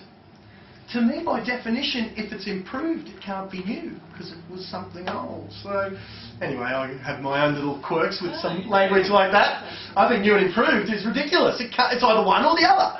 It ain't both. But anyway. Because, we talked about the word because is a very powerful word. And it goes back to upbringing. You know, those beliefs and stuff that Dave was talking about? here's the thing about those beliefs. They were formed before you knew you were forming beliefs. That's why they're so ingrained. They were formed so young. You know, when Mum's telling you guys, don't talk to strangers. You know, we talked about that last week. If Mum told you don't talk to strangers over and over again, or like Dave was saying, don't go near the water. You know, how the hell did she end up going in the Navy? Oh, I won't get that one, but you know what I'm saying? So, the word because, when Mum, you know, when you say to Mum, why is it that something is the case? You know, you say, because, blah, blah, blah, that word, because, is hypnotic. And it is engaging. And they did some studies, and again, 70% of all stats that they say are made up, including that one, 70%. But there was a stat that showed, they did some studies of double-blind studies or whatever over at one of the universities in America. And look, I didn't do the study, so I don't know how true it is. But they reckon they did a study where they went up to a photocopier queue of students and they said, can I get in front of you, mate? Well, probably didn't use the word mate because it was in America. Can I get in front of you? And there was a certain percentage of people that would let them in front of them. It was something like, they quoted 60-something%. But then they said, can I get in front of you because I need to make some copies? So really the same story, isn't it? Because I need to make some copies, it's kind of saying nothing, isn't it? But because of the word because you gave Dylan a reason that you need to get in front of him, there was supposedly a 93% acceptance rate of him letting me in, and noticeable improvement, just because of the word because. Because there's a book out there called Reason Why Advertising. Very good book. Get it, read it if that's of any interest to you, James. That actually comes from Robert Cialdini's Psychology of Influence. Oh, Cialdini. Yeah, Yes. Cialdini. He's got at least 3 science, books on the yeah. subject. That's a great I book. would recommend all 3. As would I. Very, very good. Yeah, actually, David put me on to, I think it's The Science, Influence, The Science of Persuasion by Robert Cialdini. Yeah, great book. I think you put me onto that. Cialdini. Yeah, so great comment, mate. Yeah, and that's certainly very, very powerful. So give a reason, you know. Why do you want to list it? Say, you know, it might even be, look, because my boss is going to fire me if I don't get one, I need a listing. You know, it's an extreme example. Use the word because a lot. Okay. Kayleen skipped the page. Very good. Notice this writing. I did have to say to everyone, Kayleen did this, my partner, not me, because I'm not listening. Okay. And a couple of it, she was just writing saying, what the hell are you talking about? Like when I'm... Okay. Hypnotic sales tip 4. Use less I and more you. Okay? Clients don't care how long you've been in business. Clients don't care about your story. They care about what's in it for me. So let's, as Joe Vitale said, who's a master hypnotist, master copywriter, master of language, get out of your ego and let's get into your clients. What is it that they want? Okay, good quote. Get out of your ego and into your customers. What's in it for them? Okay, another one, using a PS. I don't know why, but in copywriting, a PS gets read 7 times more than the rest of your letter. Like most stats, though, I would suggest that 7 times is made up, but I do know that you read a PS a lot. So. A skimmer or a jumper, someone who, like me, gets down to the deal, you know, skips all the sales copy unless I'm wanting to, you know it's a good sales letter when I'm reading it. You know it's an engaging headline when I'm reading every bit of the copy. But I still read the PS, you know, so most do. Sorry to comment again if I may. There was a test done on using a PS, where the PS said, if you've got this far, I really want to tell you what the real price of the product is, it's this. That's an excellent, because it's pacing. You can't read if you've read it. I've done that in sales letters before. I've said, now think about what my outcome was in you reading this email. You've already read 1,759 words. You've read 13 paragraphs. Those are undeniable statements. Now, if they hadn't read that far down the sales letter, then they hadn't read, you know. So my call to action then was, if you've read all this stuff, you know that these techniques of engaging a client are true, so you better sign up for my course, whatever the case may be. So, yeah, excellent. In the PS, put something. What was that? There was a I can't remember where it was, but there was a set of instructions where it was, step 1, write your name on the top right-hand corner of this page. Step 2 was read all of these instructions before continuing. Step 3 was turn to your partner and dance a jig. Step 4 was write this. Step 5 was do the mathematics. Step 6 was conjugate the verb why. Step 7, all these things. Step 8 was only do steps 1 and 2. Right, so what should have been on the page? Blank, with a name at the top. Because the second instruction was just read read the whole thing before you start. So, yeah, all right. Let's move on. Sales tip number 6. I don't know where I'm going with some of this stuff. It's good stuff, isn't it? Your headline needs to be good. All right. It kind of needs to force someone to read on. Like if you said, now one thing about headlines, again in your copy. Let me just give you a few examples of maybe what not to do. All right. Here's one. Now, again, these aren't examples of the worst sales letters I've ever collected. I've got one of them at home. I could have brought it, but I didn't. I just thought, small, minor case study. What I got in my mail Friday last week. Dramatically reduced commissions. We will save you money. We will guarantee our service. Give us a call. Value First Realty and a landline and nothing on the back. When I Googled this company, no Google listing. No mobile, no fax, no nothing. Then I got a letter from the same person saying, notice to residents of Ferny Hills, now this is the piece of marketing material, notice to residents of Ferny Hills. Now is that an engaging headline or subject line? Notice to residents. Maybe. If it wasn't on Realty letterhead, you might have a hope of me thinking it's a public service announcement. Maybe. But not too flash. Over the next week I'll be conducting complimentary appraisals in your area. This free appraisal could give you an idea. Blah, blah, blah. Discounted commission, phone Jeff, same landline. Look, I got to say, I called this fellow Jeff on the day I got this material. Remember I said I got it Friday morning? And this is going back to what David said about getting you right first. The you that is you. I phoned this guy on that landline and I said, Jeff, I'm going to do I said, I just want to let you know, I'm not sure if my name rings a bell. My name's Glenn Twiddle. I'm not sure if my name's been mentioned to you, rings a bell. He said, yes, it has. Because in real estate training, some people have heard of him. So he had. I don't know if he had or not. He said he had. And I said, I recently got some marketing materials of yours in my letterbox, and I just want to let you know, look, good job, because not many people around this area are doing much of anything. So I gave him a little compliment. He's at least doing something. That shows at least one thing, he's doing something. He's not just sitting in his office waiting for people to come to him. But I said, I'm giving a talk today, and what I did do is I waffled on a little bit. Hard to believe, I know. But I waffled on a little bit. I couldn't quite say, and here I am, a master of persuasion, supposedly, and I couldn't say to him, your marketing's horrible, come with me and come to a free seminar that I'm giving today at lunchtime, that everyone else at this dinner is paying $30, come as my guest because you need it. I didn't have the guts to say that, because I've been out of sales for so long, my intestinal fortitude, that fear stuff came in. So I waffled on a little bit. I said, look, I'm doing a talk on copywriting, and I waffled on a little bit about inviting him. They're paying. You don't have to. Just come with me. And now, I don't know exactly what happened, but there was a beep, beep, beep, as if he hung up on me. Now, maybe he did. I did hear that Telstra were having problems last Friday, because Kayleen was telling me that certain people were getting cut off even on landlines. So I'm going to give him the benefit of the doubt that we were cut off. But I wouldn't be surprised if he hung up. And look, that's horrible. He needs to hear this stuff, does he not? He needs to hear how to write engaging copy, how to get my curiosity. I'm not one bit curious about this. Now, this is a little bit better from Coronis. Dear property owner.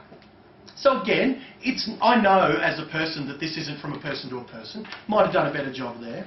But this ain't bad. It's better than that. We have been asked by a couple who wish to buy a property in your area to write to you to ask if you may be considering selling your property. So that's a bit more real. We've been asked by a person. It's the reason why. Remember we were talking about the reason why before? Yep. The reason they're calling is because they were asked to by a couple. So they're talking about people, your neighbourhood. This is a sincere request. Not bad. They have financial capacity to pay a very good price. We are writing to several other agents in the area with the same request. So that's a little bit of taking it away from me if I was thinking of selling. Making me kind of say, well, if I want that buyer that they've got, I better get on the phone. So it goes on. And it's better than the other, but it still could be better, in my opinion. And so anyway, this one here, look, again, not bad. Now, place are very good. It's succinct. Selling your place, call Chris. Not bad, but those are the 3 pieces of marketing materials that I got on one little day. All to varying degrees, not bad. Well, I would suggest, look, I'm going to go the discount guy. I'm going to say that is bad, because it didn't engage me in any way. Even as someone who's really interested in finding what did work in that piece. I don't think anything did. So, but he's still got me to call him. I'm not his target market, let's suffice to say. All right, hypnotic sales tip 7, representational systems. We talked a little bit about this last week, about the visual, auditory and the kinesthetic. And oftentimes, in the kinesthetic person gets incorporated the olfactory and the gustatory. Geez, we're getting all these big words, aren't we? So, with your feelings, often we throw in taste and smell. Okay, often goes in. But primarily, and we're all of them, we all hear the world and see the world through these filters. And when David said the comment, the map is not the territory, and I know this may challenge some of you guys, because it certainly would have me before I started reading that. The map is not the territory. What that means is, what you see as the world, the reality, isn't the world and could never be the world. Oh, now, you know, I don't know, I'm getting some blank looks. Stay with me on this. What you see as the world is your brain and your eyes, you know, light bounces off the world, or whatever we might consider as the world, goes into your eyes, upside down actually, if some of you guys would know that. Your brain interprets it, flips it up the other way around, and gives you a visual image of what it thinks the world might look like. So too does your ears. It interprets sound vibrations and gives you an auditory interpretation of what the world sounds like. When you touch it, nerve endings in your fingers go through you so that you feel what the world is like. But your representation of the world is not the world or reality, let's say. It's like a full-scale map of Brisbane. Even if it's one-to-one scale, isn't Brisbane. Does that make sense? If we had a full-scale map of Brisbane out at Ipswich, it wouldn't be Brisbane, would it? So the map not being the territory. I know that's a big, broad concept, but we see the world through these filters, visual, auditory and kinesthetic. So anyway, how can we apply this in a little tiny chunk to your sales career?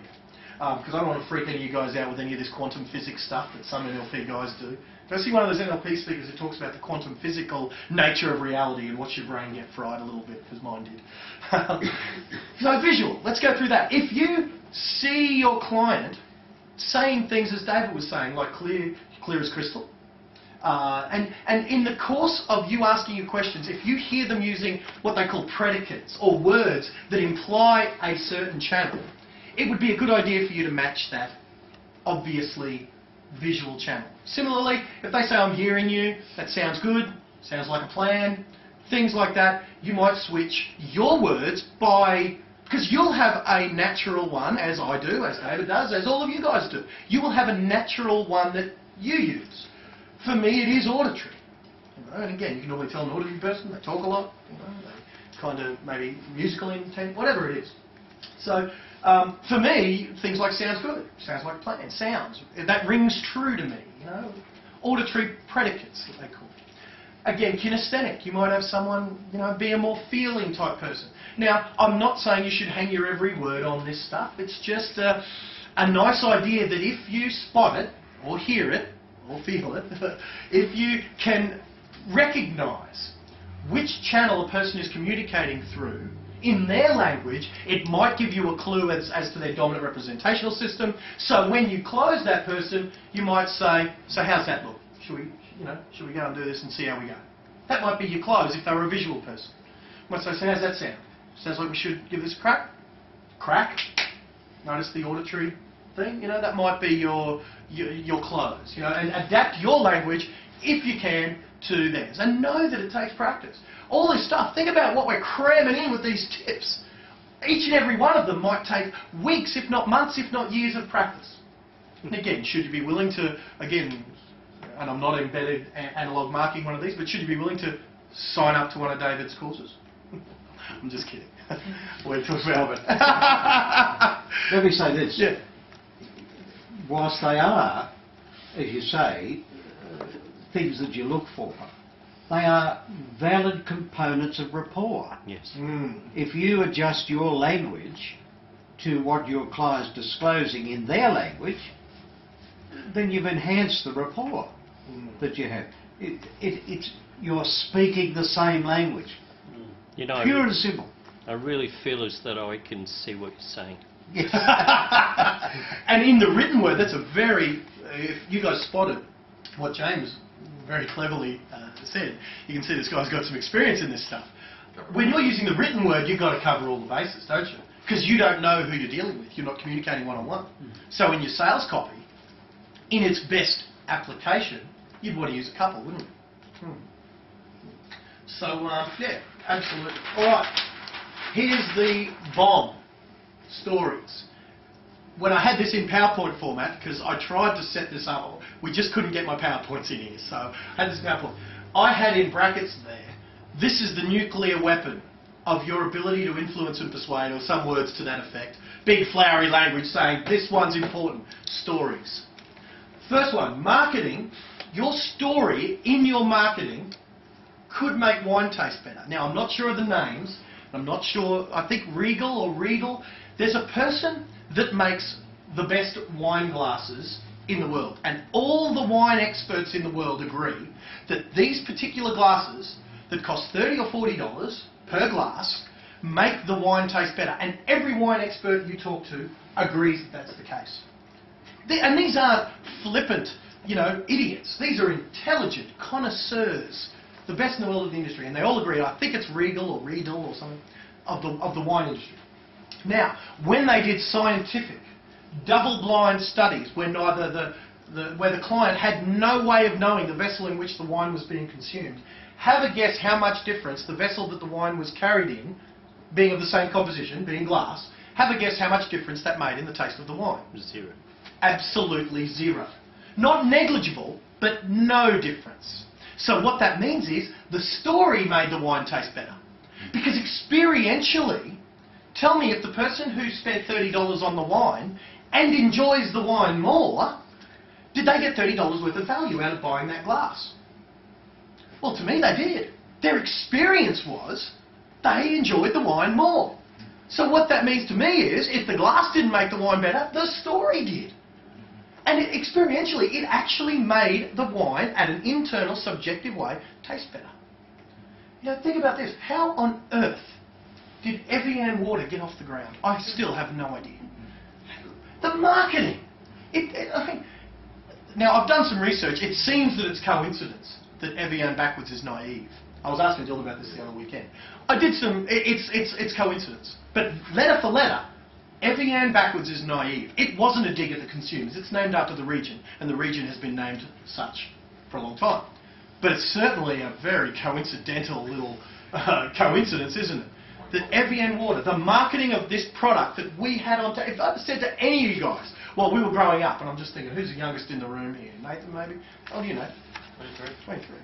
You'd be getting close to the youngest in the room. Oh, man. Oh, yeah. Okay. Yeah.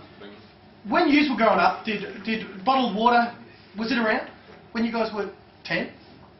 Maybe just. But when us 30-somethings were growing up, if you'd have told us that in our 30s we would pay $3.50 for a bottle of this stuff you could turn on a tap, we would have all told you, you are Burko.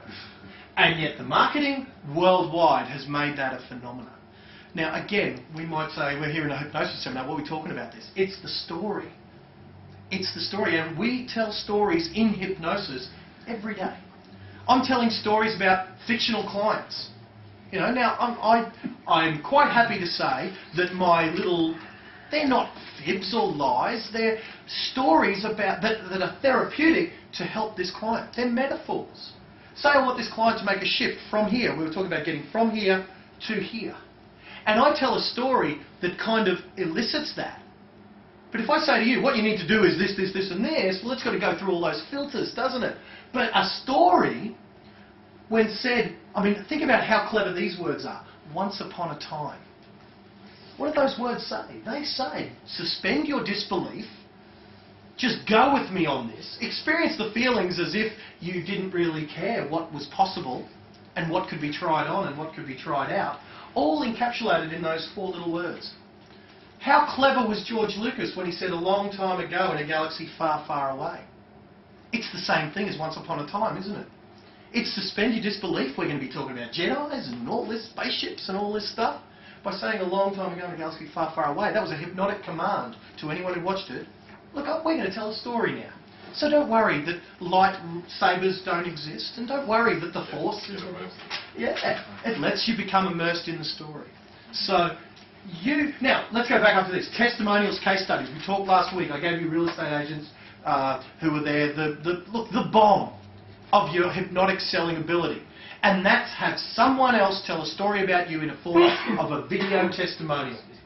And what I said to you guys was get the parameters of that video testimonial up front. Because I just said and I didn't bring my camera, so I don't know how I'm going to get your guys' video testimonial about tonight's seminar. Got a video camera there, we might work on that. But if I said to Michael, what did you think about tonight's seminar? He's going to go inside his head and think about what it was. But what I did the other day when I did this exact chat is I said to the guy running the seminar, the guy who owns the Key Business Network, I said, to illustrate this point, I said, Doug, if you had to pay retail for this and the other speaking that I've done for you, and I've only ever spoken for him twice, what would you expect to have, how do you feel as a result of what we've done, first off? And he said, great, you're fantastic, one of the best we've ever had. And I said, and if you had to pay retail for the level of the information that I've portrayed, if you had to pay retail for that, how much would you have paid? And he said, thousands. So now if I said, look, you don't mind if I, remember the command I said, you don't mind if I capture that on my little pocket camera so I can help you the way I've helped, so I can help someone else the way I've helped you. Now, what person who's a human being is going to say, no, I don't want to help you help someone else? You know what I mean? So then I capture him. He's already thought about it when I've had the camera in my pocket, and now I've got an honest testimonial about how I've done for this fellow. And then I'm not saying, look, when you're in front of your client and you say, look, I can do a great job for you, well, look, depending on your level of ability in these skills, that's going to have some ability to influence. But when you've got Mrs. Jones down the road on a DVD that you've sent your client, and she's saying, now when I ask, say, Michael, what do you think of the seminar? Are you going to go inside and try and think of all the things you hated about the seminar when you're giving that video testimony? Not necessarily, but yeah, it just depends what. Yeah, but for the most part, and of course, anyone who does, do you think I'm going to put that testimonial on my website? Probably not. And I'm not saying that, but for the most part, people are going to try and do their best for you and paint you in the best possible light. They're going to be a salesperson for you, and they're going to probably, statistically, let's say 7, 8 times out of 10 or whatever, depending on, again, your level of rapport with that person, they're probably going to remember the best things you did and paint you in the best possible light to do you a favour. So, testimonials are good. When you say it, it's got to go through those filters. When lovely Mrs. Jones down the road says it, and the other one, and you get a whole swag of these testimonials. Again, that's other people telling a story about you, much more powerful than you telling the story yourself. It's a third party, because it's a story. So, good thing. There's a lady called Kirsty Dunphy. I would suggest jump on her mailing list, it's very good. She's got a website, and her testimonials page, I could almost guarantee, I'm not going to guarantee, but I could almost guarantee that no one's ever read the whole page. Because those testimonials go on forever. I mean, you've got to scroll down and it takes you, they just go on forever. You couldn't read it. It'd probably take you 20 minutes, half an hour to read them all. But the point there is the sheer weight of testimonials, they can't all be lying. So she has the ability to influence because she's got all these testimonials. What would be even better if she had 2 hours of people singing her praises. You're probably not going to watch 2 hours, but, geez, if loves her. It's probably true. It goes back to that thing we were talking about the other day, a week ago, social proof. Remember, that's one of the primary functions of your unconscious. Testimonials link back to that concept of us being a social animal. As an organism, we found that as groups, we work more effectively than as individuals. And testimonials are a nice component where we're utilising that principle of being a human being to be able to influence and persuade better. So, that's good. Stories are good. All right, the FAB formula, okay. Some of this, Sales 101. Don't talk about the features. Advantages are good, benefits are even better. All right, I know you've probably got that in enough seminars to understand that. So you don't talk about the, we're in real estate sense, and like I said, no matter how good you are, I don't think you can talk someone into buying something they don't want to buy. They probably don't need you to point at the toilet and say, that's the toilet. But if you said, say there's a big backyard, they don't want to know that it's an 800, well, their unconscious mind doesn't care about the details. Remember we talked last week, facts, figures, details, those are products of the conscious mind. Now, what's got the most power to influence, the conscious or the unconscious?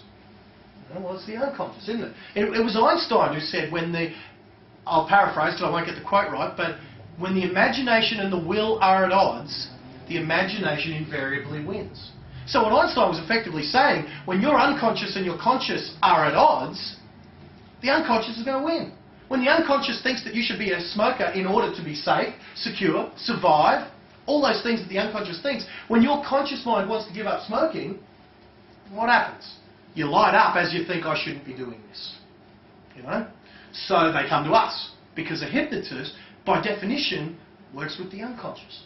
So we unleash in them the capacity that they have. Like that. Here's the thing. It's almost like we dehypnotise them. You know what I mean? They didn't come out of the womb smoking. They just...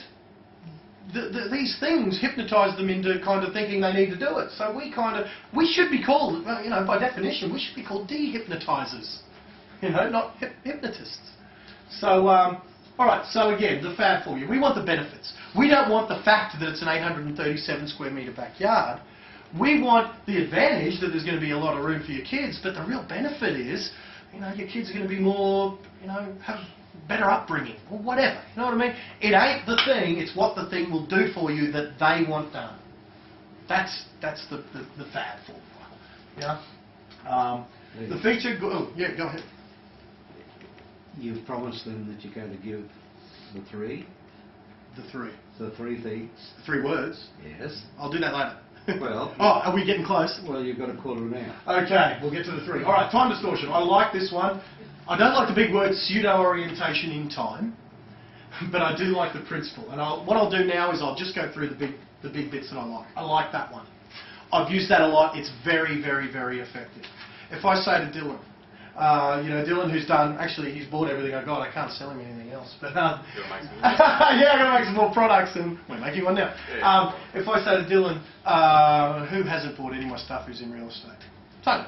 Yeah? So you're in real estate. So imagine how it would be 2 years from now, having learned everything you can from this seminar and the other products that I've got, and looking back on this moment and the decision that you make to buy it all, and looking back on that decision as a really smart one that's been all the difference. Now, you've achieved everything you want. You've earned $200,000. Looking back on your decision now as having been crucial in earning that $200,000. Okay, now, just remove all that. I'm not trying to influence and persuade better, but how good's that? You know, what you're saying is, I would like you to go 2 years into your future, feel the feelings and experience the benefits of having achieved whatever it is that you want to achieve, and looking back. So what you're saying is, go to then is now, and now is the past. And you're looking back on the past. That's what this time distortion or pseudo-orientation in time that the big wigs who tried to make this as confusing as possible tried to do. A very powerful concept. So again, for you real estate agents, maybe imagine 2 months from now, if you missed out on this property, you know, by $2,000, are you going to be upset that the decision you're making now that you didn't at least match that other offer that was $2,000 more? You see what I mean? You're saying, please go to 2 months in time, imagine how you would feel if you missed out, and look back on this decision you're making right now as the past, regretting what the wrong decision that you made. You know, look, it's a nice way to influence. Now, look, like I said, it ain't the bomb. It's not going to magically make someone buy something they don't want to buy, but it might help the procrastinator get over the line. And if this is coming from a genuine heart space, that you've qualified them right. They can afford it. It ain't going to be a disservice to them, because if you are trying to put one over on them and it's going to be the wrong thing, and they're going to get foreclosed in a month, then they're going to read that and smell that on you anyway.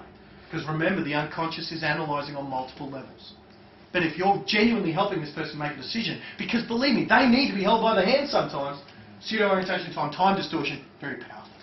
So imagine how it'll be in the future, look back on now as the past, and tell me, you know, what do you think? It's good. Okay, this is one that, look, a lot of people put a lot of time into this embedded commands thing. Know that if at one time, if you make one embedded command, like if I say, look, what would happen if you signed up to David's course? And then and I said it once, you know, and look, it's going to have maybe a little bit of effect, but it ain't going to be the be-all and end-all. But this is the concept that we were talking about. Analog marking, analog just meaning, well, marking off something, meaning when I have a little pause before I give the command. Now, I do that very obviously then when I gave that command, you know, big pause, but you don't have to do it. In fact, you do it naturally, you know, when you're talking anyway.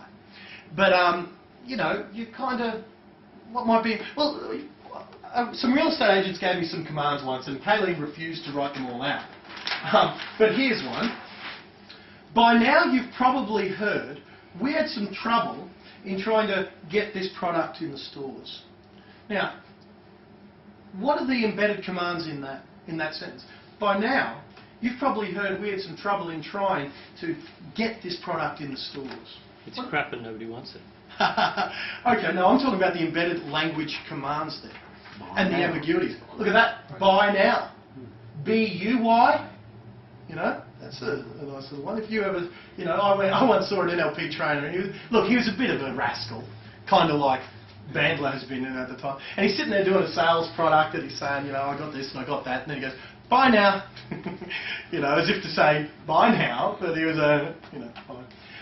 Yeah, buy now, B-U-Y now, and get this product in the stores. A seemingly innocuous paragraph that has embedded in it some commands. Now, if you just read that, are you going to instantly go out and buy now this product in the stores? Maybe, maybe not. But over a course of a half-hour listing presentation, if you've got a whole bunch of this stuff embedded in there, maybe not bad. A case study with a mate of mine called Josh. We had a client that was sitting there, buyer couldn't afford a cent more. That buyer was maxed out, and there wasn't a cent more in it. And the seller was a bit above that and wasn't going to... So we were sitting there with a negotiation where he was about to throw his hands in the air. He had squeezed every last cent, as is his legal responsibility to do. Squeezed every last cent out of the buyer on behalf of his seller who he worked for, and they were still apart. So effectively, if he allowed that seller to not sell and not accept that offer, then that client had effectively bought the property herself. And that was unacceptable. She needed to sell. So what he said was, we've got two choices here, Mr. or Mrs. Smith, let's say. We can spend some more money on advertising, or you could seriously consider this offer. And we role-played that script for about 15 minutes. We didn't go through much of the why it works or anything, but notice the way I said it. And I will get through this a little bit quicker. I said, we can spend some more money on advertising. Now, how is my tonality when I say spend some more money on advertising? That upward tonality, what does that imply? It's a question? It's a question, isn't it? Or you could seriously consider this offer. That's a command, isn't it?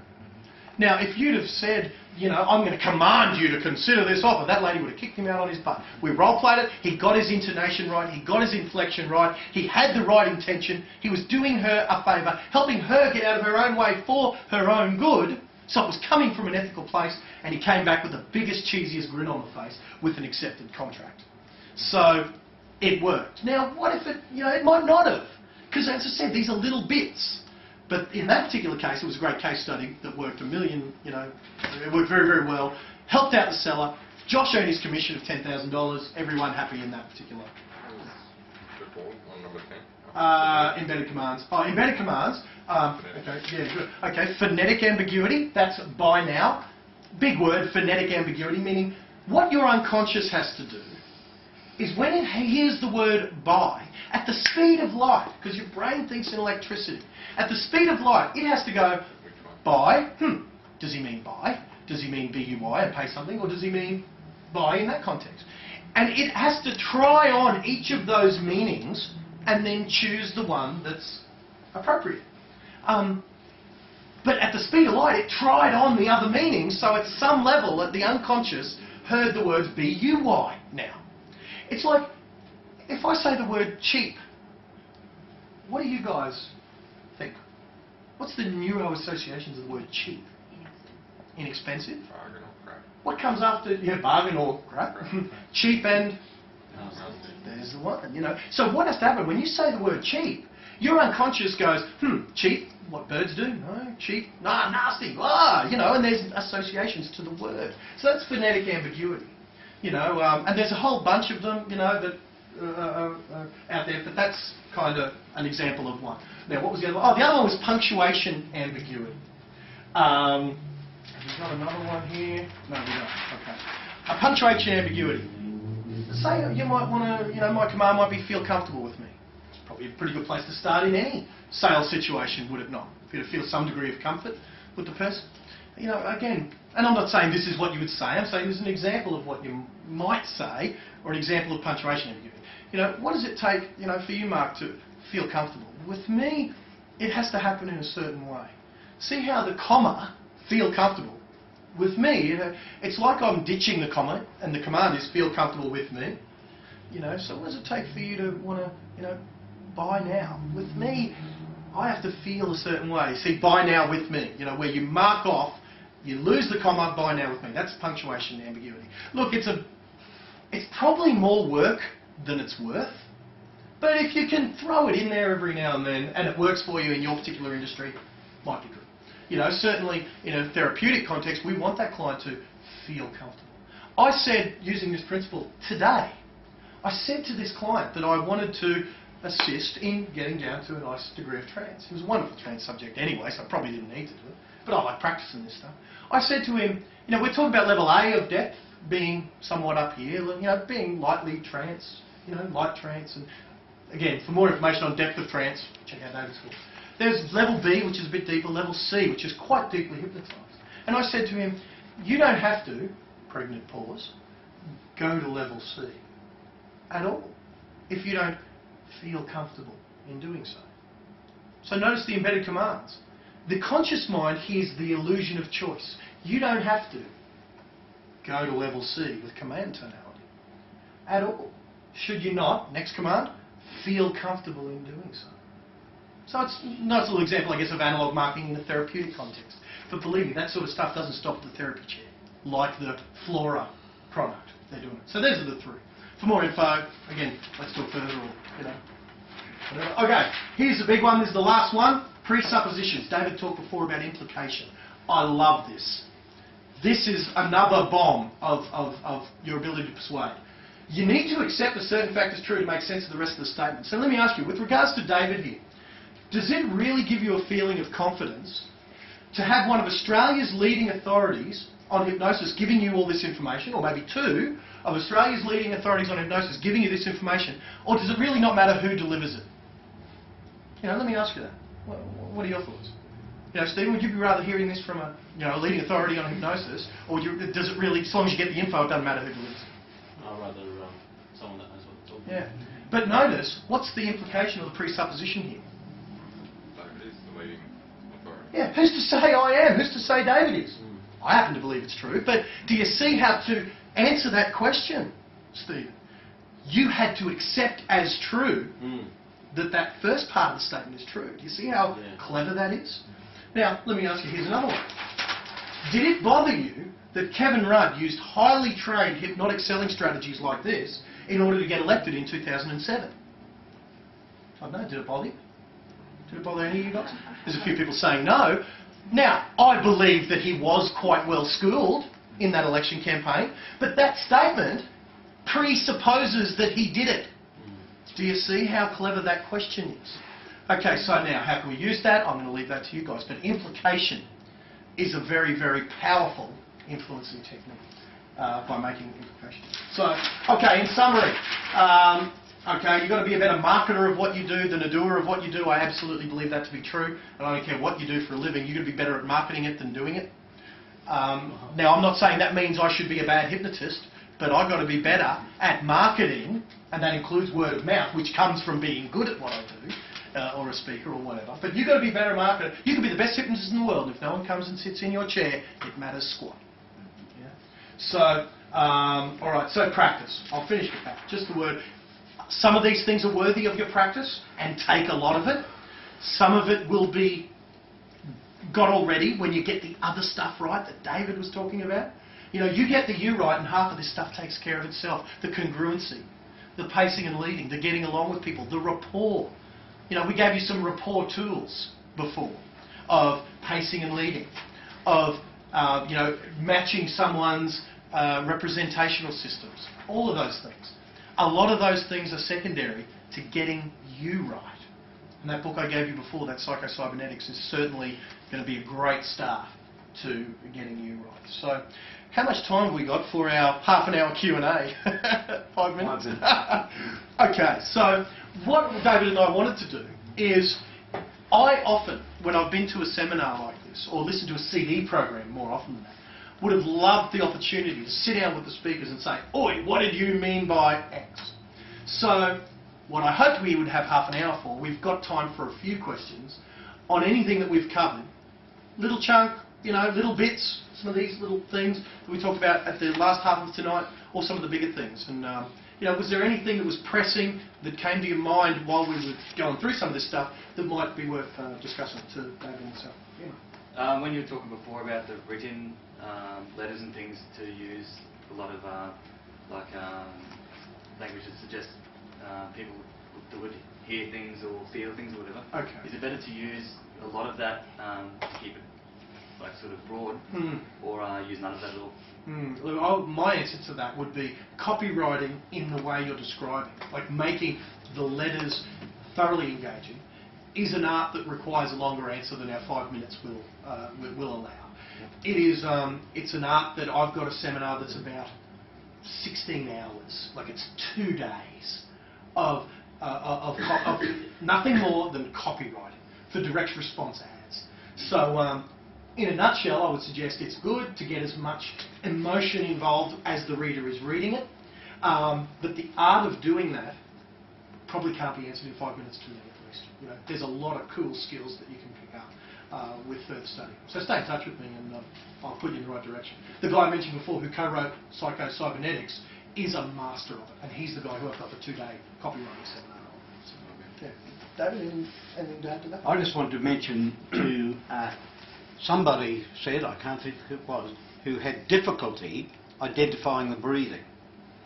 And we were talking last week about the rhythm of breathing as part of rapport. A very easy way is to watch the shoulders of a person.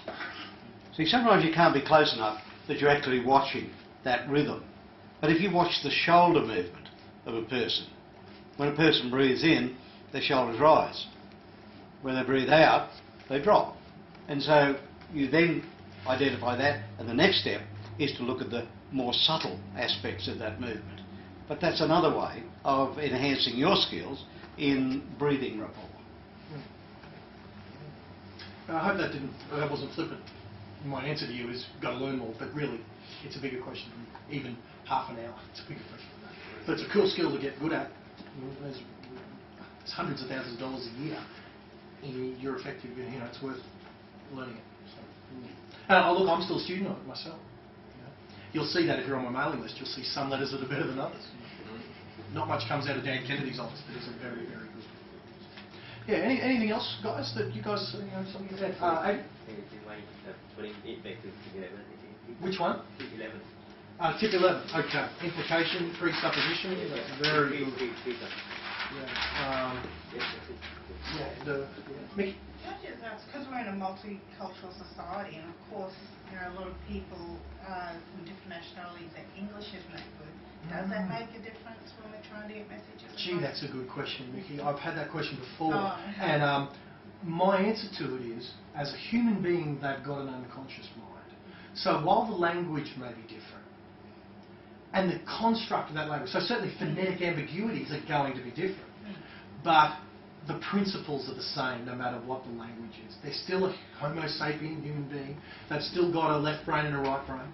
They've still got the feelings. So if you can use in that other language imagery, curiosity, and all those principles, while my words may not be the way to go, the principles are still sound no matter what the language. And in fact, I'll defer to David with your story about the guy who didn't speak very much English.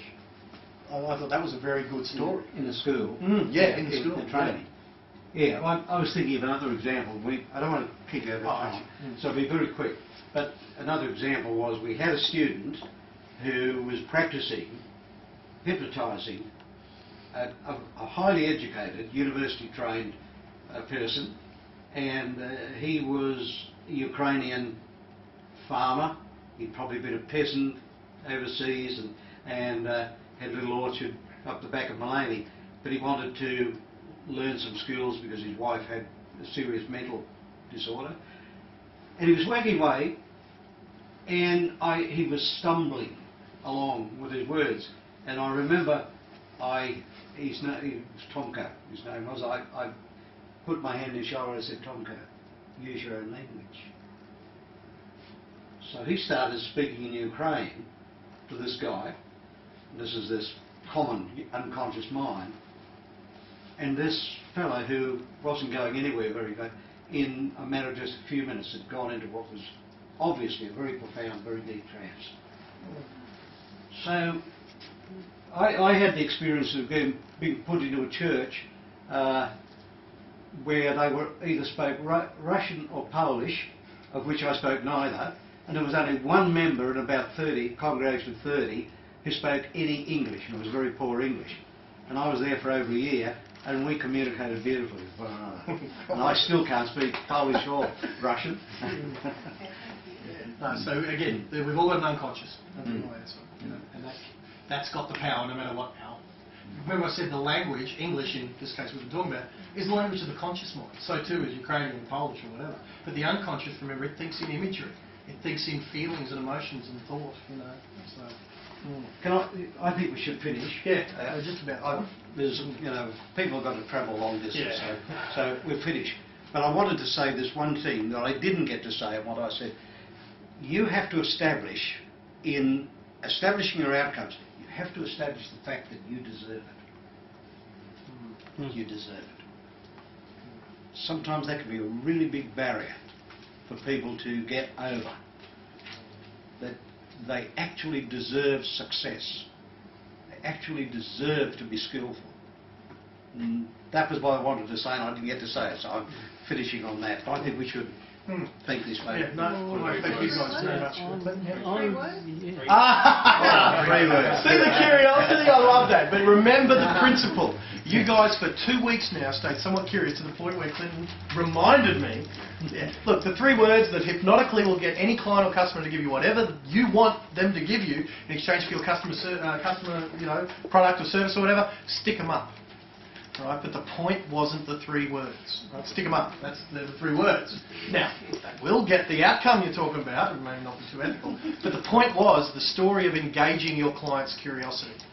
Tell the right story. See, I don't care if you guys groan and go, oh, is that all? Because you were curious for the entire time while I pumped in the info that we needed you guys to kind of get. So there's your principle. Yeah, now the loop's closed. You can go home and have a good time. Thank you, Glenn. Thanks, guys. That was fun.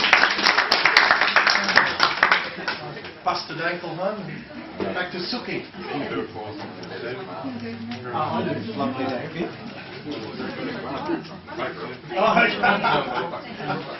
No worries. Thanks, Sheree. See you Friday morning. Thanks, Ellen. Hope that was good fun. You guys travelled a fair way for this, so much appreciated. Thank you. For sure, James. Thanks. I'll get through there. Thanks, Glenn. No worries, Steve. Good to finally meet you, mate. Yeah. Call us up down the coast. Yeah, no, for sure, absolutely. Catch up. Good luck, mate. Implement some of this stuff. I will. Rock on with all that other kind of conscious mind stuff, getting the open homes right. And all Thanks, that. Glenn. No worries, Nathan. Good to see you, mate. Good stuff, bud. Nice to meet you, Michael.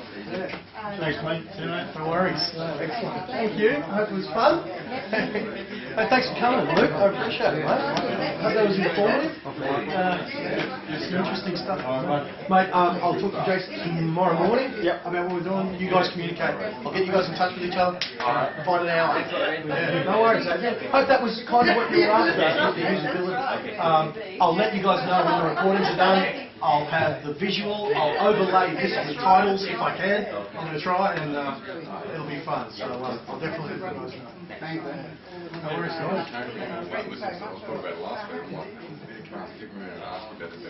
Right. Yeah. It'd probably only be an hour. Yeah, probably only an hour.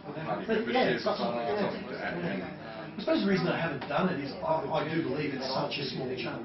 It's such a small thing. But you know what? It is what a lot of people want. That's the thing. The market. If we're talking market first, it is what the market wants. Yeah.